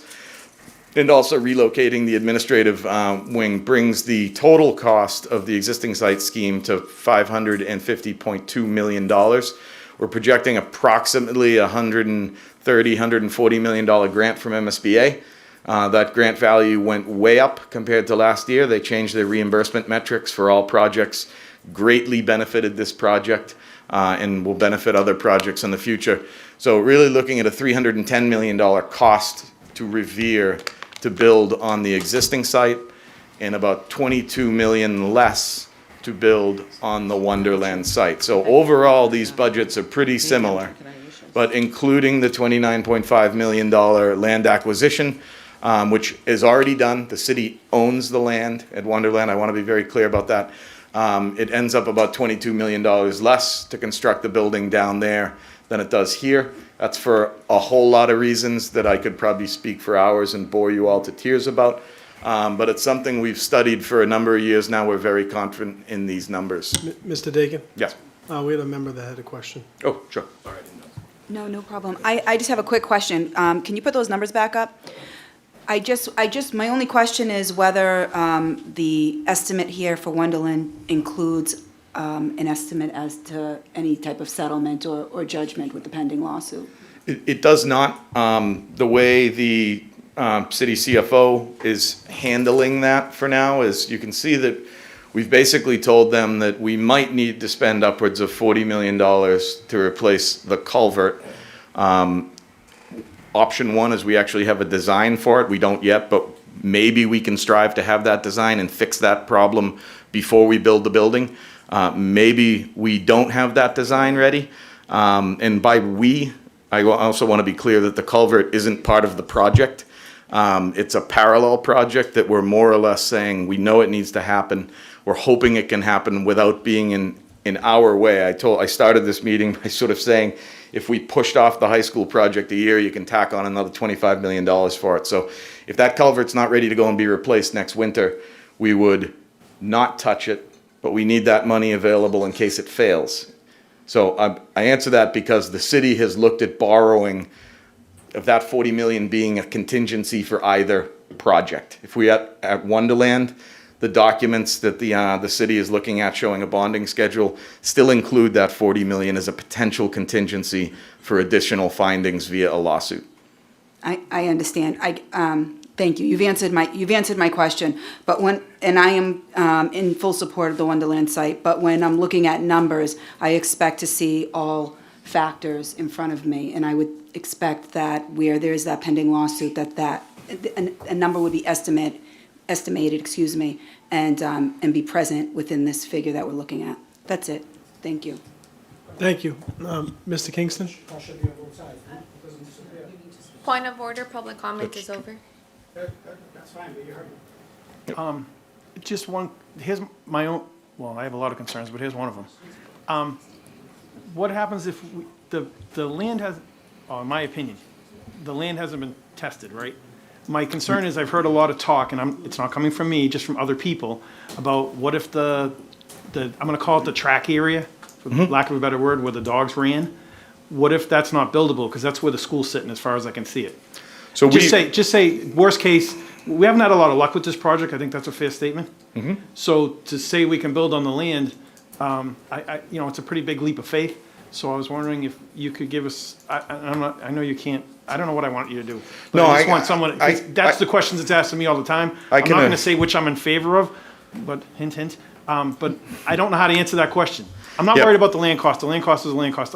I do worry about it, but it's kind of in the back seat. I'm more worried about we get to this point and you come back to us, because you were here in October. I asked you about the culvert. I know I did. And you told me not to worry about it. You did. Correct. So now we're worrying about it, and that's fine. I know things change. But I don't want you to come to me in, I don't know, sometime next year and say, yeah, we can't put the school there. Now what? Yep, I'm confident that the school could be permitted on either of these sites, and the entire design team is too. We have done more testing comparatively at the Wonderland site since we completed a schematic design phase. We dug a bunch of test pits, did soil sampling, and ran a bunch of worst case scenarios for how much dirt's gonna have to come out of there. We have an allowance in the construction costs for the amount of dirt we think has to come out of there, and it's a lot. But you have tested, I'm just being honest, so Yes. I can tell the public, it's not about me so much. So I can say to someone confidently that we've kind of tested that land where the track is, and we're okay? Whereas, yes, we did a appropriate amount of testing for schematic design to set budgets. And if we move forward, we'll be doing a whole lot more testing. I'm happy about that. We haven't done, if we were to move forward on this site, personally, I'm more concerned what's underground on this site than that site. That's the most concise way I could put it. Yes. Excuse me, you're more worried about the land out here? Here. I would tend to Can I agree just- with you. This school was built on a dump. That's the truth. I've lived here all my life. My And just- father used to tell me that 100 times. So, and I know out there is not the greatest pasture either where the baseball field is, so I agree with you. Thank you. Thank you. Mr. Caggiano wanted to speak, and then. Thank you, Brian. I'm also on the board for the new school at the Voc, so I get some questions as far as what the cost goes. On the culvert project, regardless whether one location or the other, most likely we're gonna have to replace it. Even if it goes to Wonderland, At some point, yes. at some point, we're gonna have to use that 40 million. The culvert as a whole, that 40 million represents the company that's studying the culvert, the watershed as a whole. And what I've been telling people is more or less everything from Prospect Avenue to Cushman Right. drains through the high school site. That's where the stormwater goes. No, I The understand. whole system needs to be studied. The 40 million is the company that's studying its recommendation for what it would cost on the high school site. Right. So their conclusion probably is gonna be that things upstream and downstream of that need to be replaced too, which will Right, but be more than 40 million. like I said, at the Voc, we have just one council, not three, so I'm talking like of three councils. So what I'm trying to ask you is, the 40 million is gonna have to be done anyways, but why are we putting it in It's- the courtyards, Sure. estimate of the whole school? So it's really risk mitigation. It's, for the same reason if we start building a school and that thing fails, we need the funds available and already approved to fix it. So the reason it has to come along is that we're trying to put $420 million of construction in place right next to it. Right. So if the school weren't built there, yes, it would have to be done eventually, but you wouldn't need to authorize the money now. But To like- build the building there, we need the money authorized now to be able to And address just a it. point of edification, and it's a good question, and I think that, just because it seems to be a common question, maybe should be put in there in a different highlighted color. Just a reminder, the city has already bonded for the money for the city owns Wonderland. So I just want to make it very clear, the city is the proprietor of Wonderland site. They've already started the bonding process for that and the funding for that. So regardless of what happens, the city owns it and the city has a debt schedule on. They're already on the books. No, like I said, So- I don't have a preference on anyone. I'm just going on what's in front of me. That's all. And I think one more important thing, and this goes to Mr. Kingston's comment too, that really how imminent the culvert failure, so to speak, came from outside of our project team. That was new to us this year. So our goal at the beginning of this year was to design a building that wasn't sitting on top of it so that we could totally ignore it. The advice from that team studying the whole watershed was, it's gonna have to be replaced probably in the same amount of time that you're building the building, and this is probably how much that segment's gonna cost.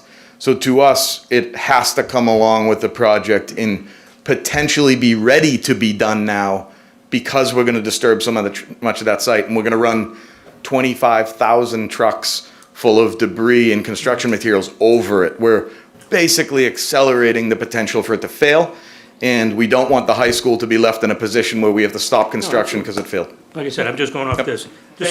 There's a couple more questions, if you don't mind. Sure. The effective reimbursement rate, is that the actual cost of the MSBA, the 47 point? That's more or less simple math on, MSBA only reimburses for eligible costs. So you can't take a $500 million project and say Revere gets 76%, that's not the right math.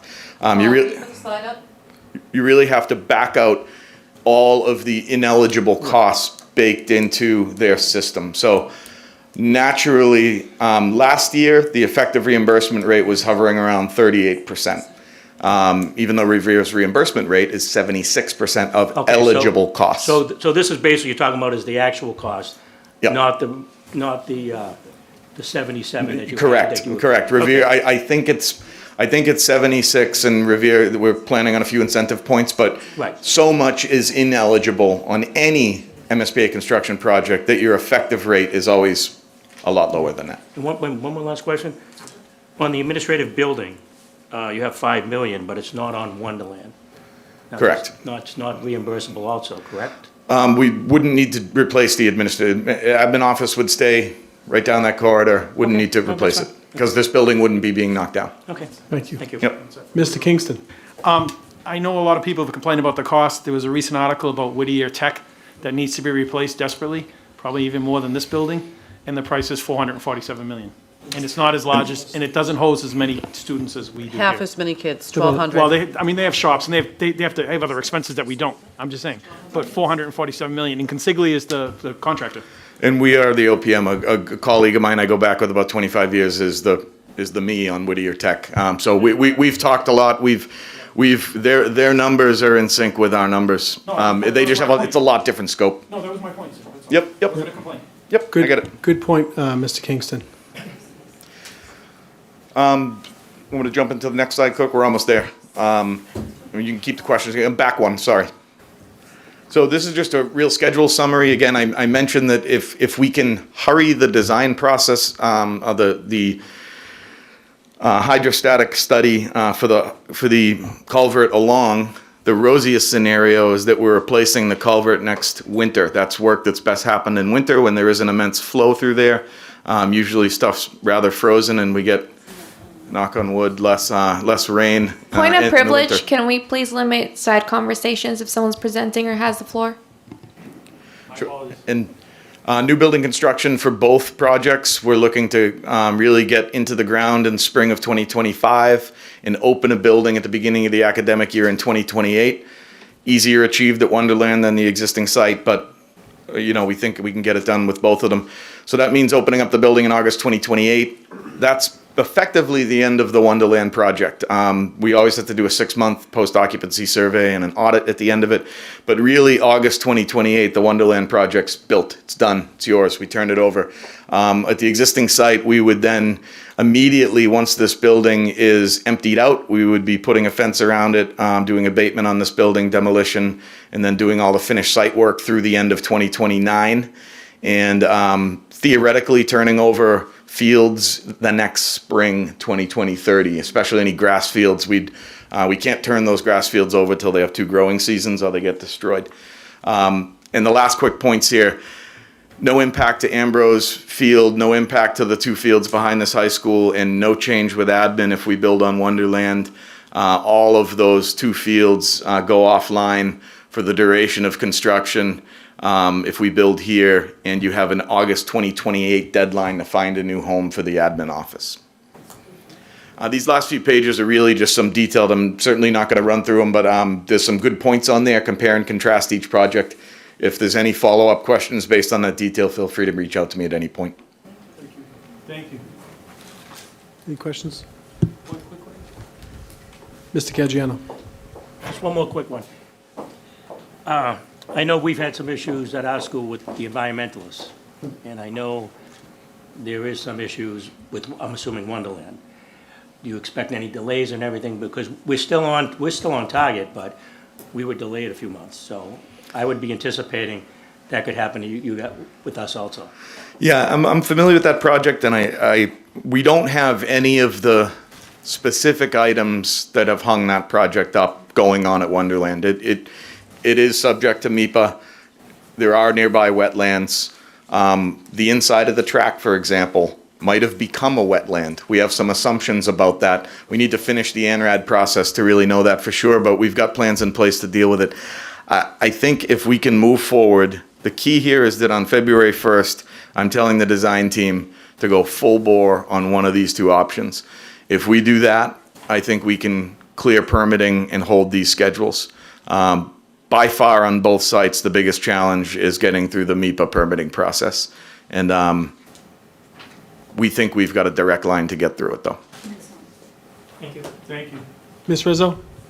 I just want to say thank you, Brian, for your patience, your tolerance. I know it's your job, but you go over and above.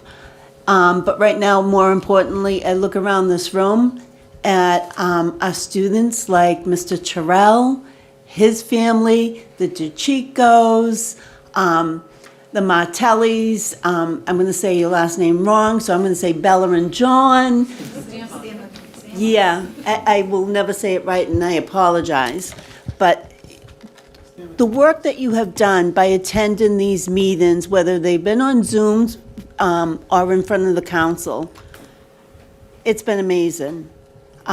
Especially as students, sometimes you just talk and speak much more intelligently than with knowledge also than some of us as adults. And I will appreciate the work that you have done. Think your name should go on the building when it gets built.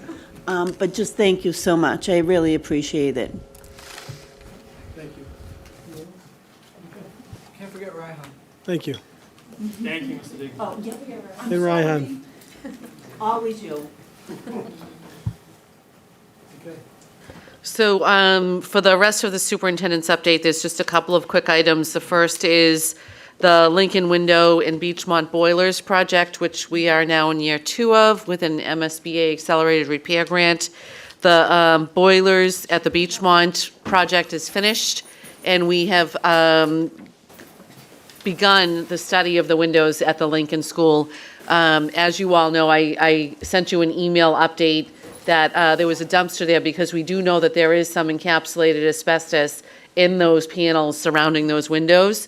So the dumpster is there as they were starting testing to figure out what the new windows are going to look like. But we have made some decisions. They picked a color, and that project will be underway as soon as school gets out in June. And then the last thing is we do have a number of expired COVID tests and hand sanitizer from when we were in the throes of COVID. We've been advised by the Board of Health and the state that they should simply be disposed of. However, we need, it's expired, like by 2 years. All right. All right, we'll get it for you. The whiteboard's good. But we need the committee's permission, as it is materials that were bought with school funds, in order to dispose of those things. Motion to dispose? Second. All in favor? So ordered. And that concludes the superintendent's report. Okay, great. Can I please make a motion to go out of order? And I'm looking at the unfinished business. And Islamic school. can we take them out of order, please? They've sat here, they've been Do we have a patient. second on the motion? And I really want to hear Okay. about it. Second. All in favor? Okay. If we can take up item number 10, unfinished business, the Islamic Education School. Please come to the podium.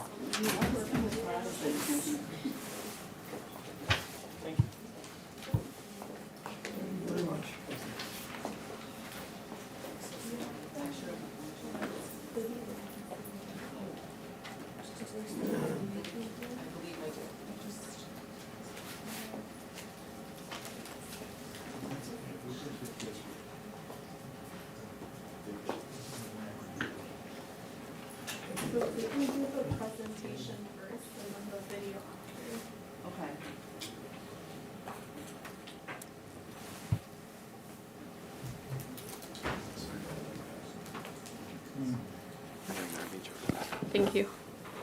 Okay, good evening, everyone. My name is Rawan Shaban, the principal of the Islamic Education School in Revere. As you all know, we were here last year presenting and seeking approval for our school. So I'm happy to be here to show you our first successful year, as well as seeking approval for grades 3 through 5 for next school year.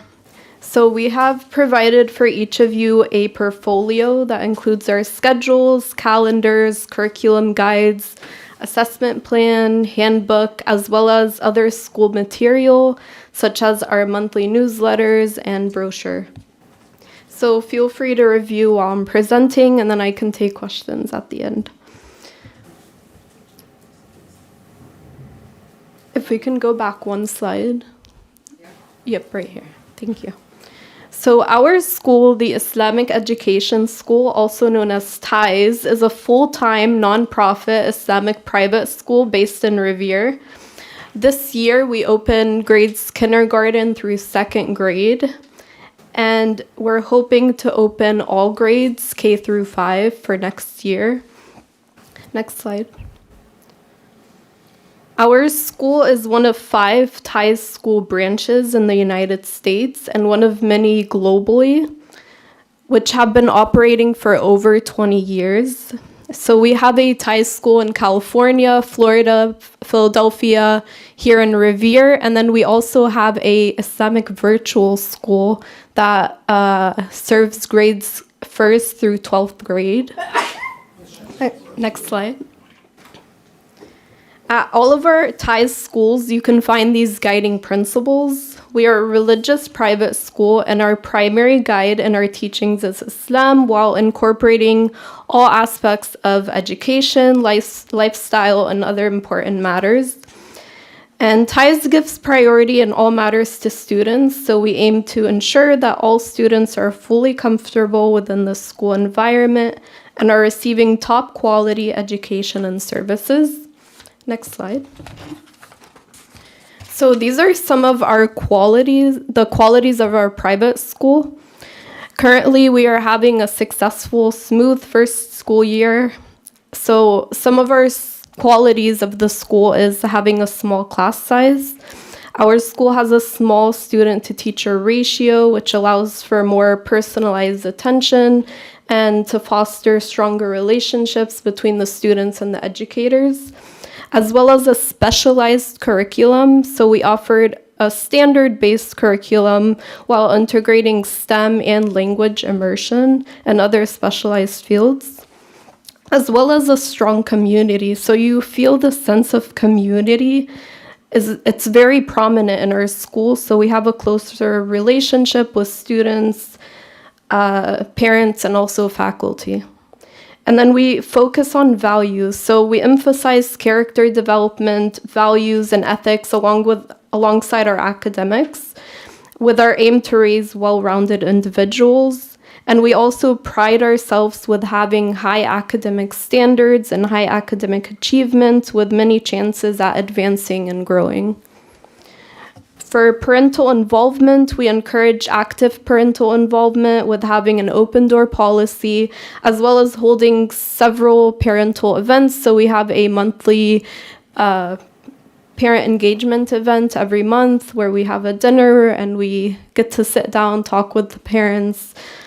Not to mention, all of our parents also provide us with positive testimonies about the way and the positive things that they're seeing with their children, how much it's impacting their children positively.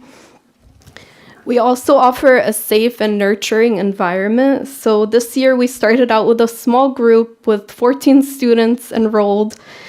So we had the ability to provide us a safe and more nurturing environment for students. And teachers also had time and flexibility to care for each individual student's needs. And with plans to grow, we are expecting our student enrollment to increase. So right now we do have 14 enrolled students, but we're expecting to grow hopefully to about 60 students next year with K through 5. Next slide. So similar to public school, our schedule runs full-time Monday through Friday. Our hours are between 7:50 a.m. and 3 p.m., and they include the required 180 days of school. We teach all the core academic subjects like ELA, math, science, social studies, as well as subjects that are important to us. So we teach also the Arabic language, Quran, and Islamic studies. Excuse me. So we're still drafting next year's calendar. So what you have with you is this year's calendar. However, it's going to be similar with slight changes. And as you can see in the calendar, our school is closed for all the required federal holidays, similar to Revere Public Schools. The only difference is that our calendar include our religious holidays that we observe as well. Next slide. So when it comes to our curriculum, our goal in mind is to provide every student with a high quality education. All of our curriculum is aligned with Massachusetts state standards and have used the Department of Education's framework when developing the curriculum. So in your portfolio, you have a curriculum outline guide, as well as an example of some of our curriculum mapping. I couldn't include the whole curriculum mapping because it's going to be many pages, but you have an example of what our curriculum mapping looks like. And we offer a unified curriculum with all the other Thai schools in the US. And as you can see, these are the books that we use. So all of the books are ensured to meet ed reports and curate expectations and are aligned with MA standards. And our school also has the necessary teaching materials, manipulatives, modern resources, equipment, and technology that students need throughout the year. Next slide. So for assessments, we have included our assessment and evaluation plan in the portfolio. As you can see, our school year is divided into quarters.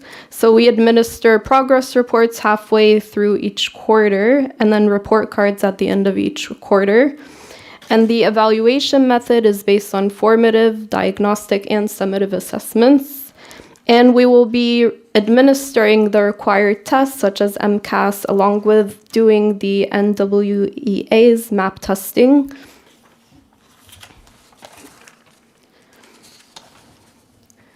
So the school staff at our Thai schools are well experienced and professionals. Our teachers have sufficient training in modern teaching and the Massachusetts education system.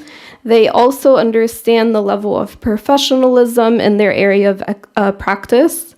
The teachers at Thais are fully qualified, trained, and undergone necessary teaching practice to be well equipped to handle our students. And we also organize several workshops, training programs throughout the year for our teaching staff with the goal to improve teacher practice and student outcomes. Next slide. So for our facility, safety was key when we were preparing our learning facility.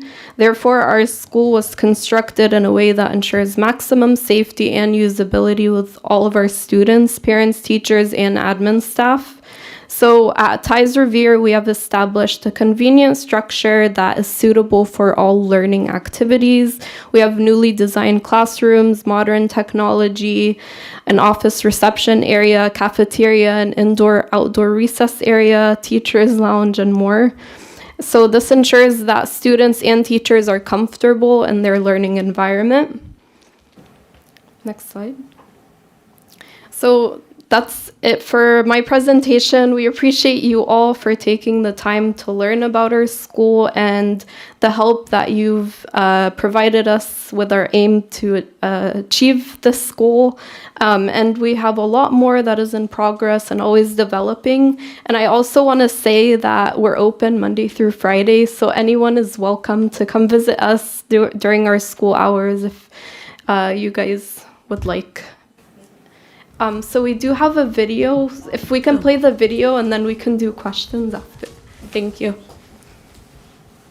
And just while I pull up the video, I wanted to share for the new members on the committee that you are required as the public entity in the city of Revere to approve new private schools. And I just want to share that Rowan and the whole team at Tides has been amazing to work with. They really are very detail oriented.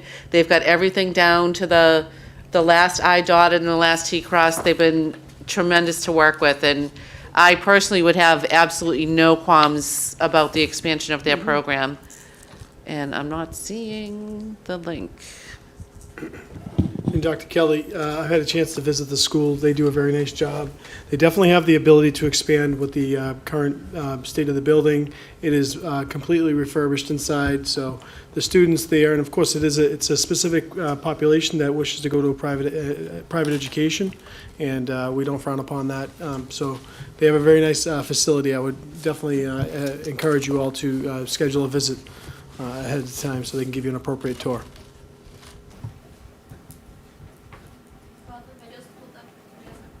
Ms. Monteroso.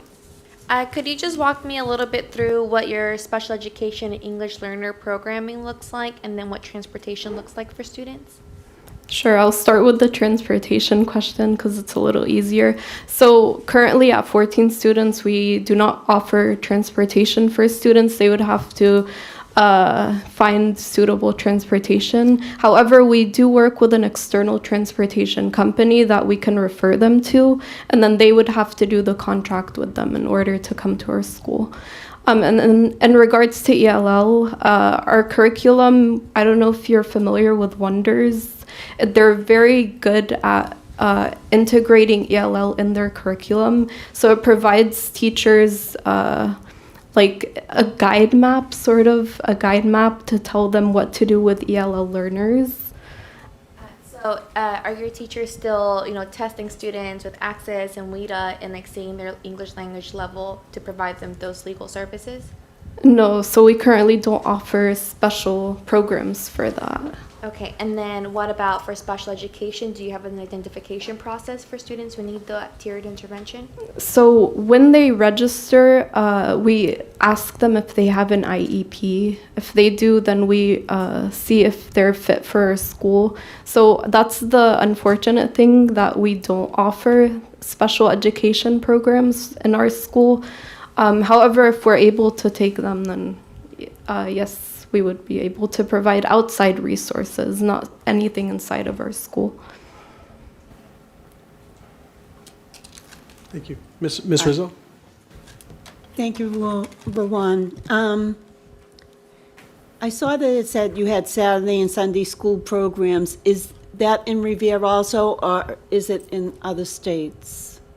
Yeah, we have a Saturday school program, that's correct. And what does that consist of? So it's a separate program from our full-time school. So that school, it's just Arabic language, Quran, and Islamic studies, and it's a part-time program just on Saturdays.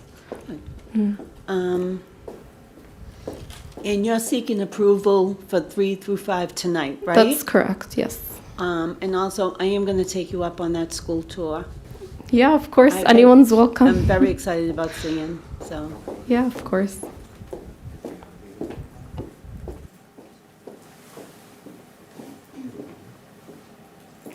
Thank you. I cannot find the link to the video. I don't know if you could email it to me. So- I know Robin said she had it, but Do you have access to the OneDrive? Because I put it in there. Access to the link. I don't know that I do. I'm not the best at technology. If you just resend it to us. Yeah, is that okay if I send it out to, have Robin send it to everybody tomorrow? Okay.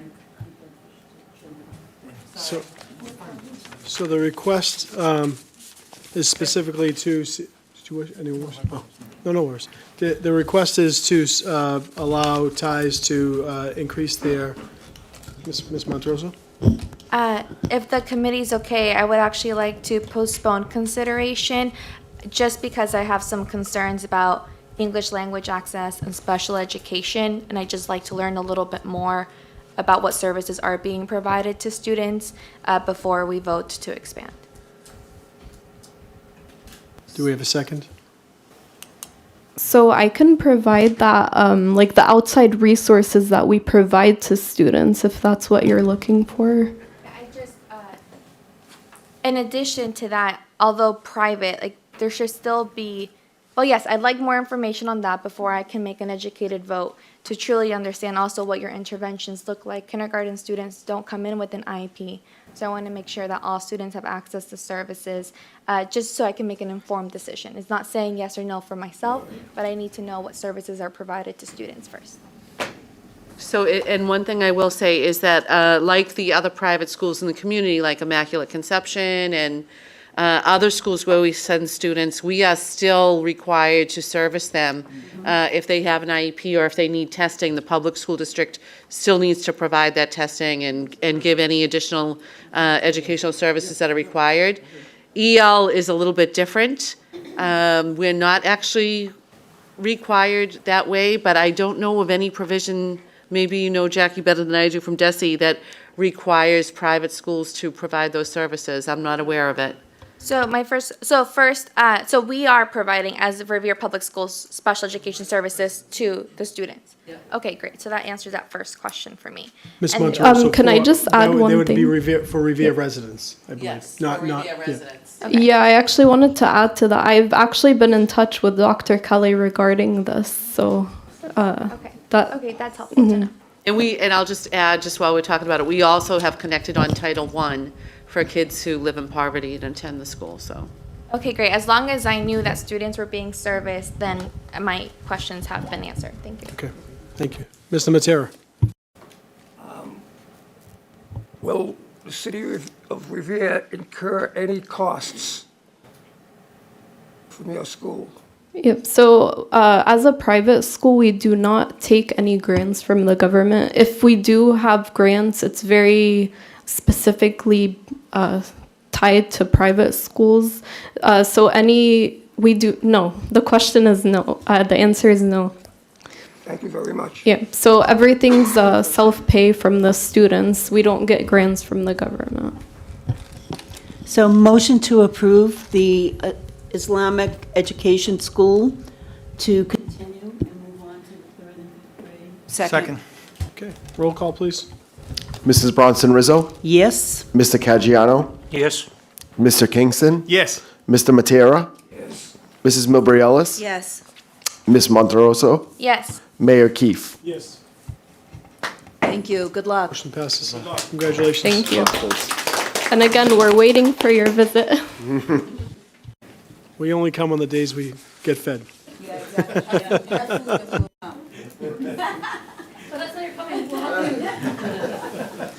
That's Friday, guys, after 2. Thank you.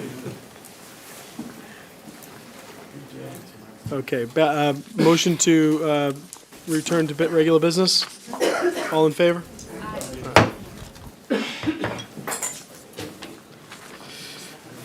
Okay, item number 7, hearings. There are none. In the reports of the subcommittees? There are none yet, okay. And then motions. We have, first motion. Would you like to read that? This is a motion by Vice Chair Monteroso to approve the standing subcommittees for 2024. Ms. Monteroso?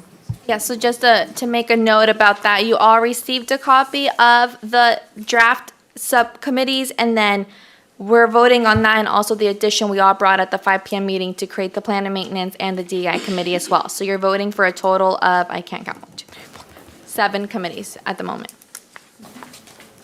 So do I have a second Second. Second. discussion?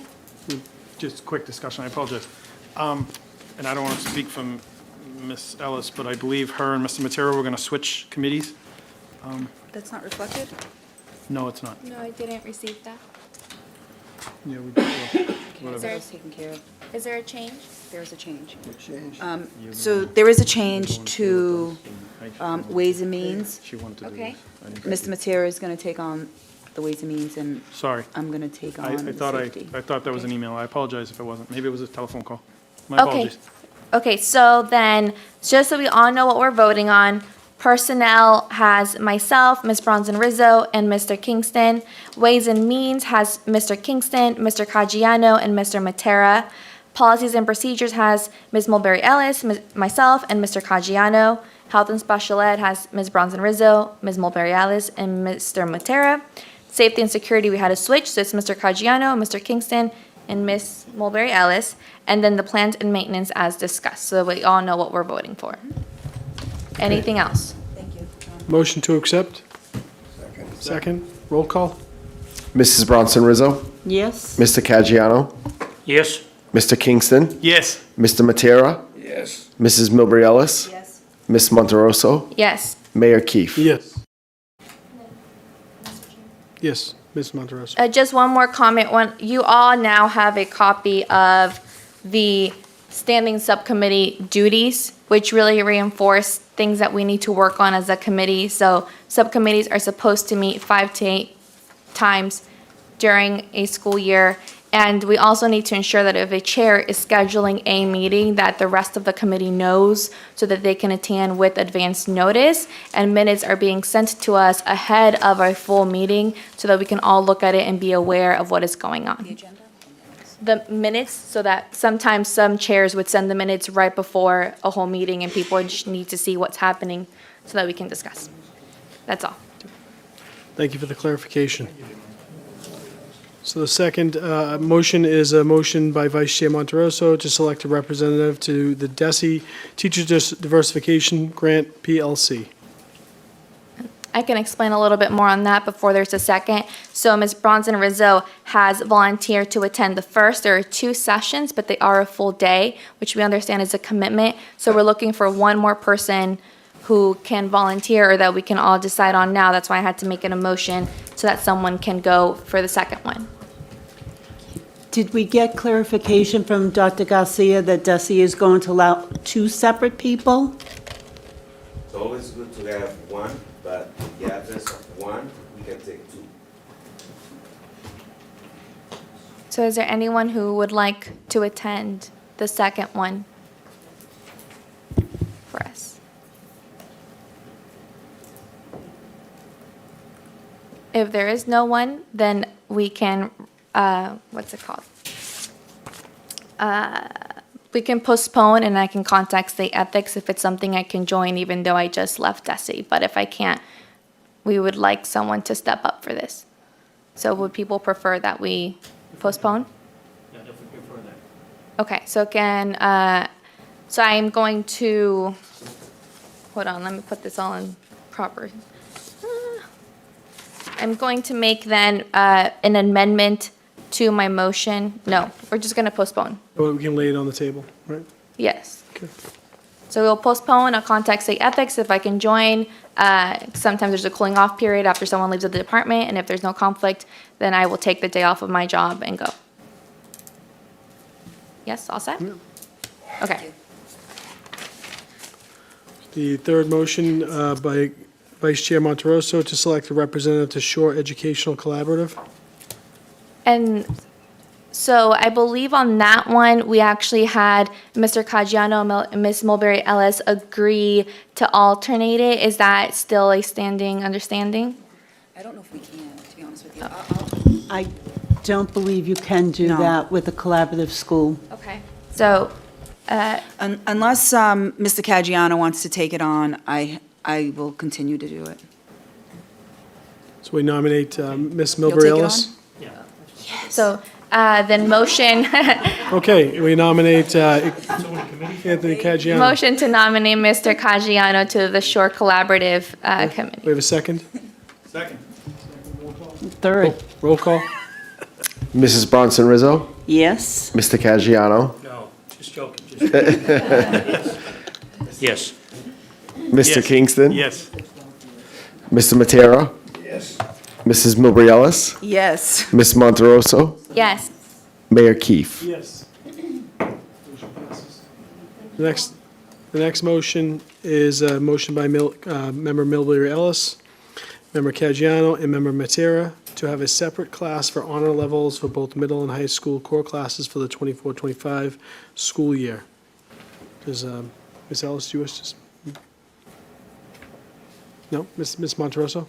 I would actually like to introduce a substitute motion that we just vote on them separately. So yes, still vote for both middle and high school today. I'm not asking to defer this anywhere. I'm just asking if we could vote for high school and then vote for middle school, as some members have a different vote for one or the other. And I personally wouldn't want to derail a decision that would help students if I have a different standing on one other grade level. So substitute motion to vote separately. Do I have a second? I'll second that for you. Second, okay. Roll call on the substitute motion. This is just to approve to separate it, and then we'll have separate motions for each. Can I be clear on what the motion is that the committee is undertaking? So The to have motion- separate classes, a traditional style of honors level at both the middle and the high school where the kids are in separate classes and you're either in honors or you're not? No. That's what it says. To offer honors classes. Exactly. It's a separate class, meaning that it's not, all the kids are not in the same general classroom. Right. With separate rooms. So yes, it is a separate class, but it doesn't mean that all kids cannot access those classes. I'm not understanding how that would work. The but- honors program would be it would be a separate class. However, the classes would be made available to all students, just as the AP classes are. So if there's a student who wants to take an particular honors class, they can take that. If there are kids who want to be immersed in the honors program, they can do that. I just feel like this committee is making a really heavy decision that impacts a whole lot of other work with very little conversation about it. And I would beg the committee to not do that.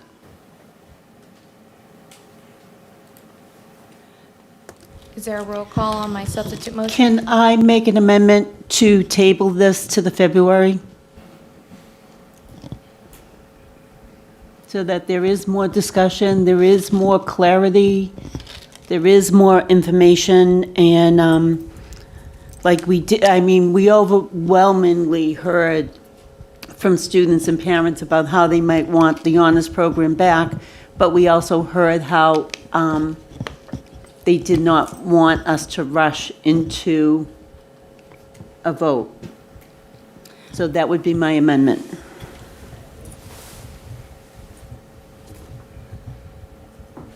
Okay, Mr. Matera. I don't think we should put it off. I think we should act on it now. We have a roll call on the motion. So the substitute motion is to split the two votes into one being a middle school honors program and one being a high school level honors program. That doesn't, and this will just be to split the two, and then we would have roll call votes on those separate motions. But I just, if I can also make a point. I think that, you know, we did hear from a lot of people this evening, and I would probably say I had a slight change of heart, and more so, but I want to make it very clear that I've had the utmost confidence, and I still have the utmost confidence in the administration's decisions and how they advance our curriculum in our schools. And I do not like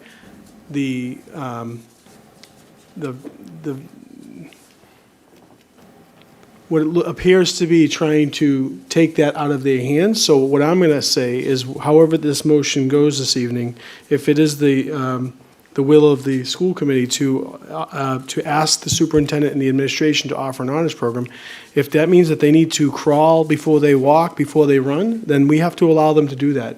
Because to ask them to go ahead and create an overarching program that, as mentioned, was done incorrectly in the past, to try to do that again, to create a program because we want it, because there is masses that want it, and I agree, then we could be making another big mistake. So all I would say is we need to be able to accept the administration's ability to create this program, to make sure that it can be implemented in a timely fashion and worked in a timely fashion, and also be able to offer the administration to bring us that feedback where those potential pitfalls may come from now until September of 2024, so that we roll it out correctly. And that's all I'll ask, is we all give everyone that leniency and understanding. And if I think, and I would hope, and I know that this board has that in them, so I would just caution everyone to don't forget that throughout the next few months. We have a very good administration that works extremely hard, and we want to give them the tools to succeed. And I think that it was heard loud and clear from our teachers, from other administrators, and from our student population that there's a big yearning to have honors programs back. But we need to do it right. So that's all. That's my point. All right? So would that be part of the motion? Or is it strictly I think it's a general 24, understanding. 25? The motion's very vague, so I think it leads to some, the motion's extremely vague. You know, if you were going to play cat and mouse with it, you could say, I offer one program. You know, and that would be suffice to the motion. So I'm not saying that we want that, but I think that there's some ambiguity in the motion, and it offers the administration some ability to be flexible. So could we have a roll call on just the separation, and then we can enter So discussion roll call on for the each? separation of motion. Roll call. Mrs. Bronson Rizzo, Present. Mr. Caggiano, Yes. Mr. Kingston, Yes. Mr. Matera, Yes. Mrs. Milbury Ellis, Yes. Ms. Monterosso, Yes. Mayor Keefe. Yes. So the first motion would be to offer the honors level program for the high school for 24-25 school year. Offer a separate class for honors level. We have a second? Second. Roll call. Discussion? Does anyone wish to discuss? Ms. Monterosso?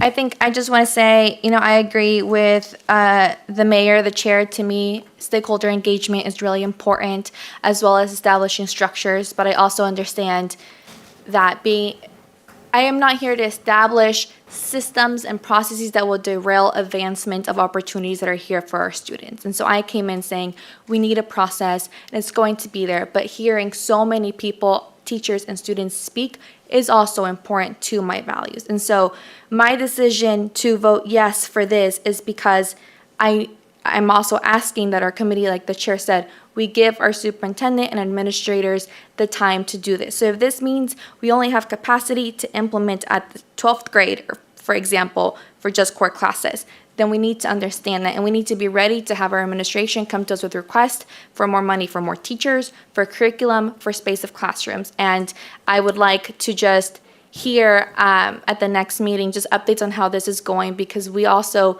need to support you and your administrators. If we are voting for this, it's because, like Member Mulberry said, we now need to ensure that implementation is going to be successful to not detriment any student. And I think my last thought here is I appreciate public speak from so many people. I did not appreciate the comments made towards Chelsea students, especially given that so many of them are Latino, just like our students. That was not okay. This vote for me is one that affirms student choice, affirms advancement of all students, and to speak of other students in such a demeaning way, or to even use the word other, so I take that one back, is not okay. I'm voting yes because all students deserve to be challenged at their level, whether it's intervention, accelerated, or in standard courses. So that is my piece. Thank you, Ms. Monterosso. Any other discussion? Mr. Caggiano. I really believe we need this honors program. The longer we wait, the more kids are slipping through the cracks. I know it's going to be some challenges, but I have a confidence in the administration will be able to do it. But it would help, like, every month that we get an update of what's exactly going on with this honors program. Thank you. Thank you. Any other committee members? No? Mr. Matera? As far as extra teachers, extra classrooms, I don't think you need extra teachers or extra classrooms.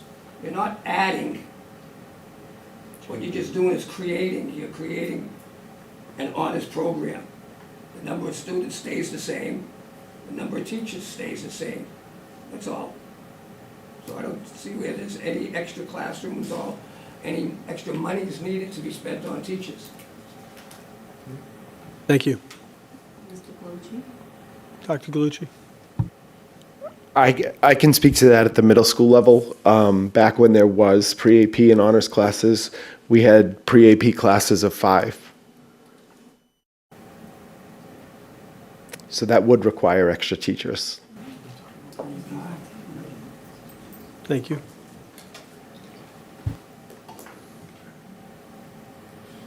Okay. Roll call on the vote.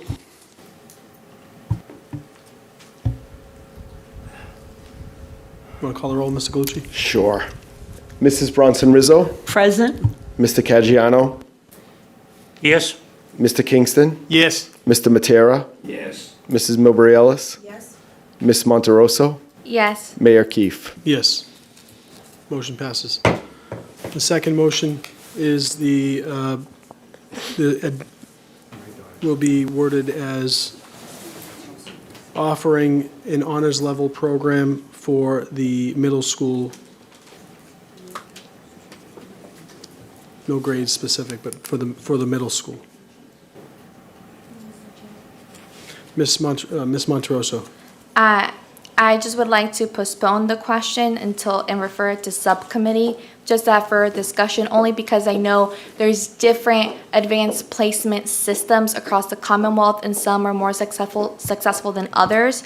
So I would really just, I support advanced placement in our middle schools, but I want to make sure we're choosing the most innovative and best one for students, and that for me requires a little more research, just because it's not something common across the Commonwealth, that's all. Do I have a second? Second. We have a roll call. Any discussion on the motion? No discussion? Roll call. Mrs. Bronson Rizzo? Can I ask for the motion to be read, please? Motion to postpone the motion until, motion to postpone, Motion to postpone the question, or table until further discussion in subcommittee. Okay. Yes. So referring this to subcommittee. Yes. Referring this to So the subcommittee. motion is to refer the middle school honors program conversation to subcommittee. And we have a second, Ms. Rizzo? I did the second. Okay. And I voted yes. And a roll call? Ms. Galucci? Mrs. Bronson Rizzo, I vote yes again. Mr. Caggiano, No. Mr. Kingston, No. Mr. Matera, No. Mrs. Milbury Ellis, No. Ms. Monteroso, Yes. Mayor Keefe. Okay. Now we have a motion to approve. So, motion to approve the 24-25 school year offer honors program for the middle school. Any discussion? No? Okay. Second. We have a second. Roll call? Mrs. Bronson Rizzo, Present? Mr. Caggiano, Yes. Mr. Kingston, Yes. Mr. Matera, Yes. Mrs. Milbury Ellis, Yes. Ms. Monteroso, No. Mayor Keefe. Yes. Motion passes. Thank you. Okay. The next items are a motion by Secretary Kingston to add portable classrooms to Revere High as soon as possible with monthly updates from the superintendent on progress. Mr. Kingston, do you have anything to add? A number of years ago, Dr. Perola, when he was principal here, talked to me about portable classrooms. Your mic. Oh, sorry. I apologize. A number of years ago, Dr. Perola, who was the principal of the high school at the time, talked to me about portable classrooms. He thought there was a need then. He kind of put the bug in my ear about it. That was a number of years ago, and I brought it up last year, and I didn't get any support on it, but I'm going to bring it up again. The high school's bursting. The last attendance report had the high school up 150 students. We didn't get an update today. I don't know if it's up or down, but the last one we did receive, the high school was up another 150 students. I really feel we're running out of room up here. And because of the procurement process, and no one's fault, it's not a foot drag, it's nothing, it's just to get through the procurement process, this is something that we have to get going on to be able to have for the next school year. So I realize someone's gonna wanna send it to committee, but I'd rather not. At least, all we're doing is saying that we'd like to move forward on this. We're not voting any money, we haven't got anything in front of us. I would like to have the vote so that the superintendent would move forward on this, that's all. Thank you. Thank you. Anyone else? Ms. Kelly? Is that the second? Was there Oh, a second? Is there a second? Do we have a second? Second. Second, Mr. Matera? And any discussion? Ms. Monteroso? It was my understanding that our district office was already looking into this, so I would just first like to know if there is an update on, this was already being looked into, so I'm a little confused on why we have to add a motion. So just an update before I vote. Okay. Ms. Kelly? Dr. Kelly? Thought to ask Mr. Cruz to give that update. Well, he left earlier tonight. He has been working on the procurement process with City Hall, and I know that they are seeking estimated bids before they go out and include what else they need in that. Okay, so then, is this just to formalize the process that's already there? We never voted on it, never voted to move along with the process. You did vote for me to pursue, to look into it. No, we did at not. the last You mentioned meeting. it, you mentioned it in a meeting, we never voted. I'll check the minutes, I know we never voted. I'm not. Well, I'm you might not have, okay. John. Do I need your permission? Okay. I Everyone? thought you did, yeah. I'm in favor of the classrooms. I brought it up last year, but I don't think we ever voted on it, so I didn't know if you could go forward. So I thought a vote would be nice. Can we proceed with the vote? Seems to be moot, but we can certainly proceed with it. All right. Anyone else on the question? We have a second, and roll call. Mrs. Bronson Rizzo, Yes? Mr. Caggiano, Yes. Mr. Kingston, Yes. Mr. Matera, Yes. Mrs. Milbury Ellis, Ms. Monteroso, Abstain. Mayor Keefe. Yes. Okay, and the last motion is motion by Secretary Kingston to have no school on March 5th, 2024 for the federal primary election. Do we have a second? Well, I'd like to speak on it. Mr. Kingston? Okay, second, Okay. go ahead. Mr. Matera seconded it. He And- can't. Just He do cannot? point of order, Mr. Kingston. Yeah, that's what I was Yeah. going to explain it. Based on our legal counsel and me, my discussion with the Ethics Commission, I'm not able to speak on this motion, and I'm also not able to vote on it or discuss it or have it, my name on it. And I'm just giving friendly advice. I was advised that no one that has a relative in the school district can vote on this as well, if there's any monetary values attached to the, having the day off. So I have to recluse myself. Does that recuse the entire school committee pretty much? Well, it's up to them, but I was told, You have to withdraw the motion. Yes. So can you say, I withdraw my motion? I withdraw my motion. I was just Okay. trying to explain why. Okay, So- the motion is withdrawn? With that, I'd like to make a motion to have, sorry, let me get the exact language I need. To have no school on March 5th, 2024 due to the federal primary election, giving teachers a pay without having to redo the day and then, yes, that's it. So let me say it again. Motion to have no school on March 5th due to the federal primary election and providing teachers that day paid off without having to remake it. So that's your motion? Okay. Would they make the day up at the end of the year? Is that what you're saying? Yeah, Without having to make up the day. but they're contractual. Oh, okay. So can you, can you explain a little bit more of that? I can always amend my motion. Yeah, so the proposal that you're making would cost the district about $500,000. So I'll start with that. And the teachers are contracted to work a certain number of days.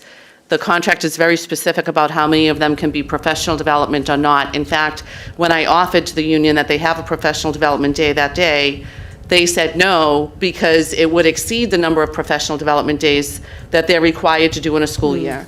So as I tried to work with them to meet the needs of the city and the election department, we were turned down. They said no to having professional development that day. And so I don't know that the right idea is just give everybody a day off and cost the taxpayers $500,000 for nothing. What does that get for our students? So do you know, like, what are other solutions? Because we can't have school on the day there's a primary. Well, we can have school on the day that there's a primary. It's our decision not to have school or to have school. In fact, historically, we've always had school on election days. But an alternative would be to treat it like a snow day and have no school on that day, and then the last day of school, instead of being Friday, June 14th, can be Monday, June 17th. Okay, I realize that I actually need more information before I introduce this motion on others' behalf, so I'm going to withdraw it for now. May I also add a point? And I just asked the same question about this. And one thing, and I guess I was curious why the professional development day wasn't responded to, but thanks for the explanation, they were already achieving that. But one thing I did want to mention is on a primary in March in Revere for a non-local election, you're talking like 2,500 ballots cast throughout the community. So you're not talking about massive amounts of people going to each school. So I feel good about that. If it was a presidential election, or if it was a large-scale, a citywide election, I think that we'd run into some serious problems. So I think that the schools and the election department will be able to accommodate. What I would recommend is, moving forward, is we do look at the election calendar, especially where we're using schools, a lot of our schools for election space. And we appreciate the flexibility for allowing the city to use those, because otherwise we'd be really in a jam. So just moving forward, make sure we're way ahead of the presidential cycle and any other primary cycles that are happening. Okay, thank you. Mr. Caggiano. The only problem I have is on the presidential election, the people vote the most out of any election. And we have kids coming in and out of the schools. And we're probably gonna have about 20,000 people voting. I'm not sure how many mail-in ballots there will be. And I'm just concerned with the safety of the kids. The primary will have less than 3,000 people vote. The primary. And then we're gonna deal with it on November 5th. Well, but so we can take steps in next year's calendar to make sure those days are off. I agree. And I've reached out to Paul Fahey in the election department, and he's given me the 3 dates for 2024, 2025. So we have those incorporated in next year's draft calendar, which I think is the next topic. And if you noticed, if you received in your mailbox today, because it's a federal election, everyone can opt in for mail-in voting. They sent out the flyers, they probably hit your mailboxes this week. That's all statewide and federal elections, not citywide. You have to request a mail-in ballot request and then get the mail-in, the whole process. But so voting has become easier. And like I said, in the schools that day, we'll see less than 3,000 people to vote. Mr. Matera. In my opinion, teacher morale in this school system is at an all-time low. Sometimes throwing your teachers a bone helps morale. And I think this is a perfect occasion in which that may work. That's all. They were offered to work from home that day and do professional development, and they declined that offer.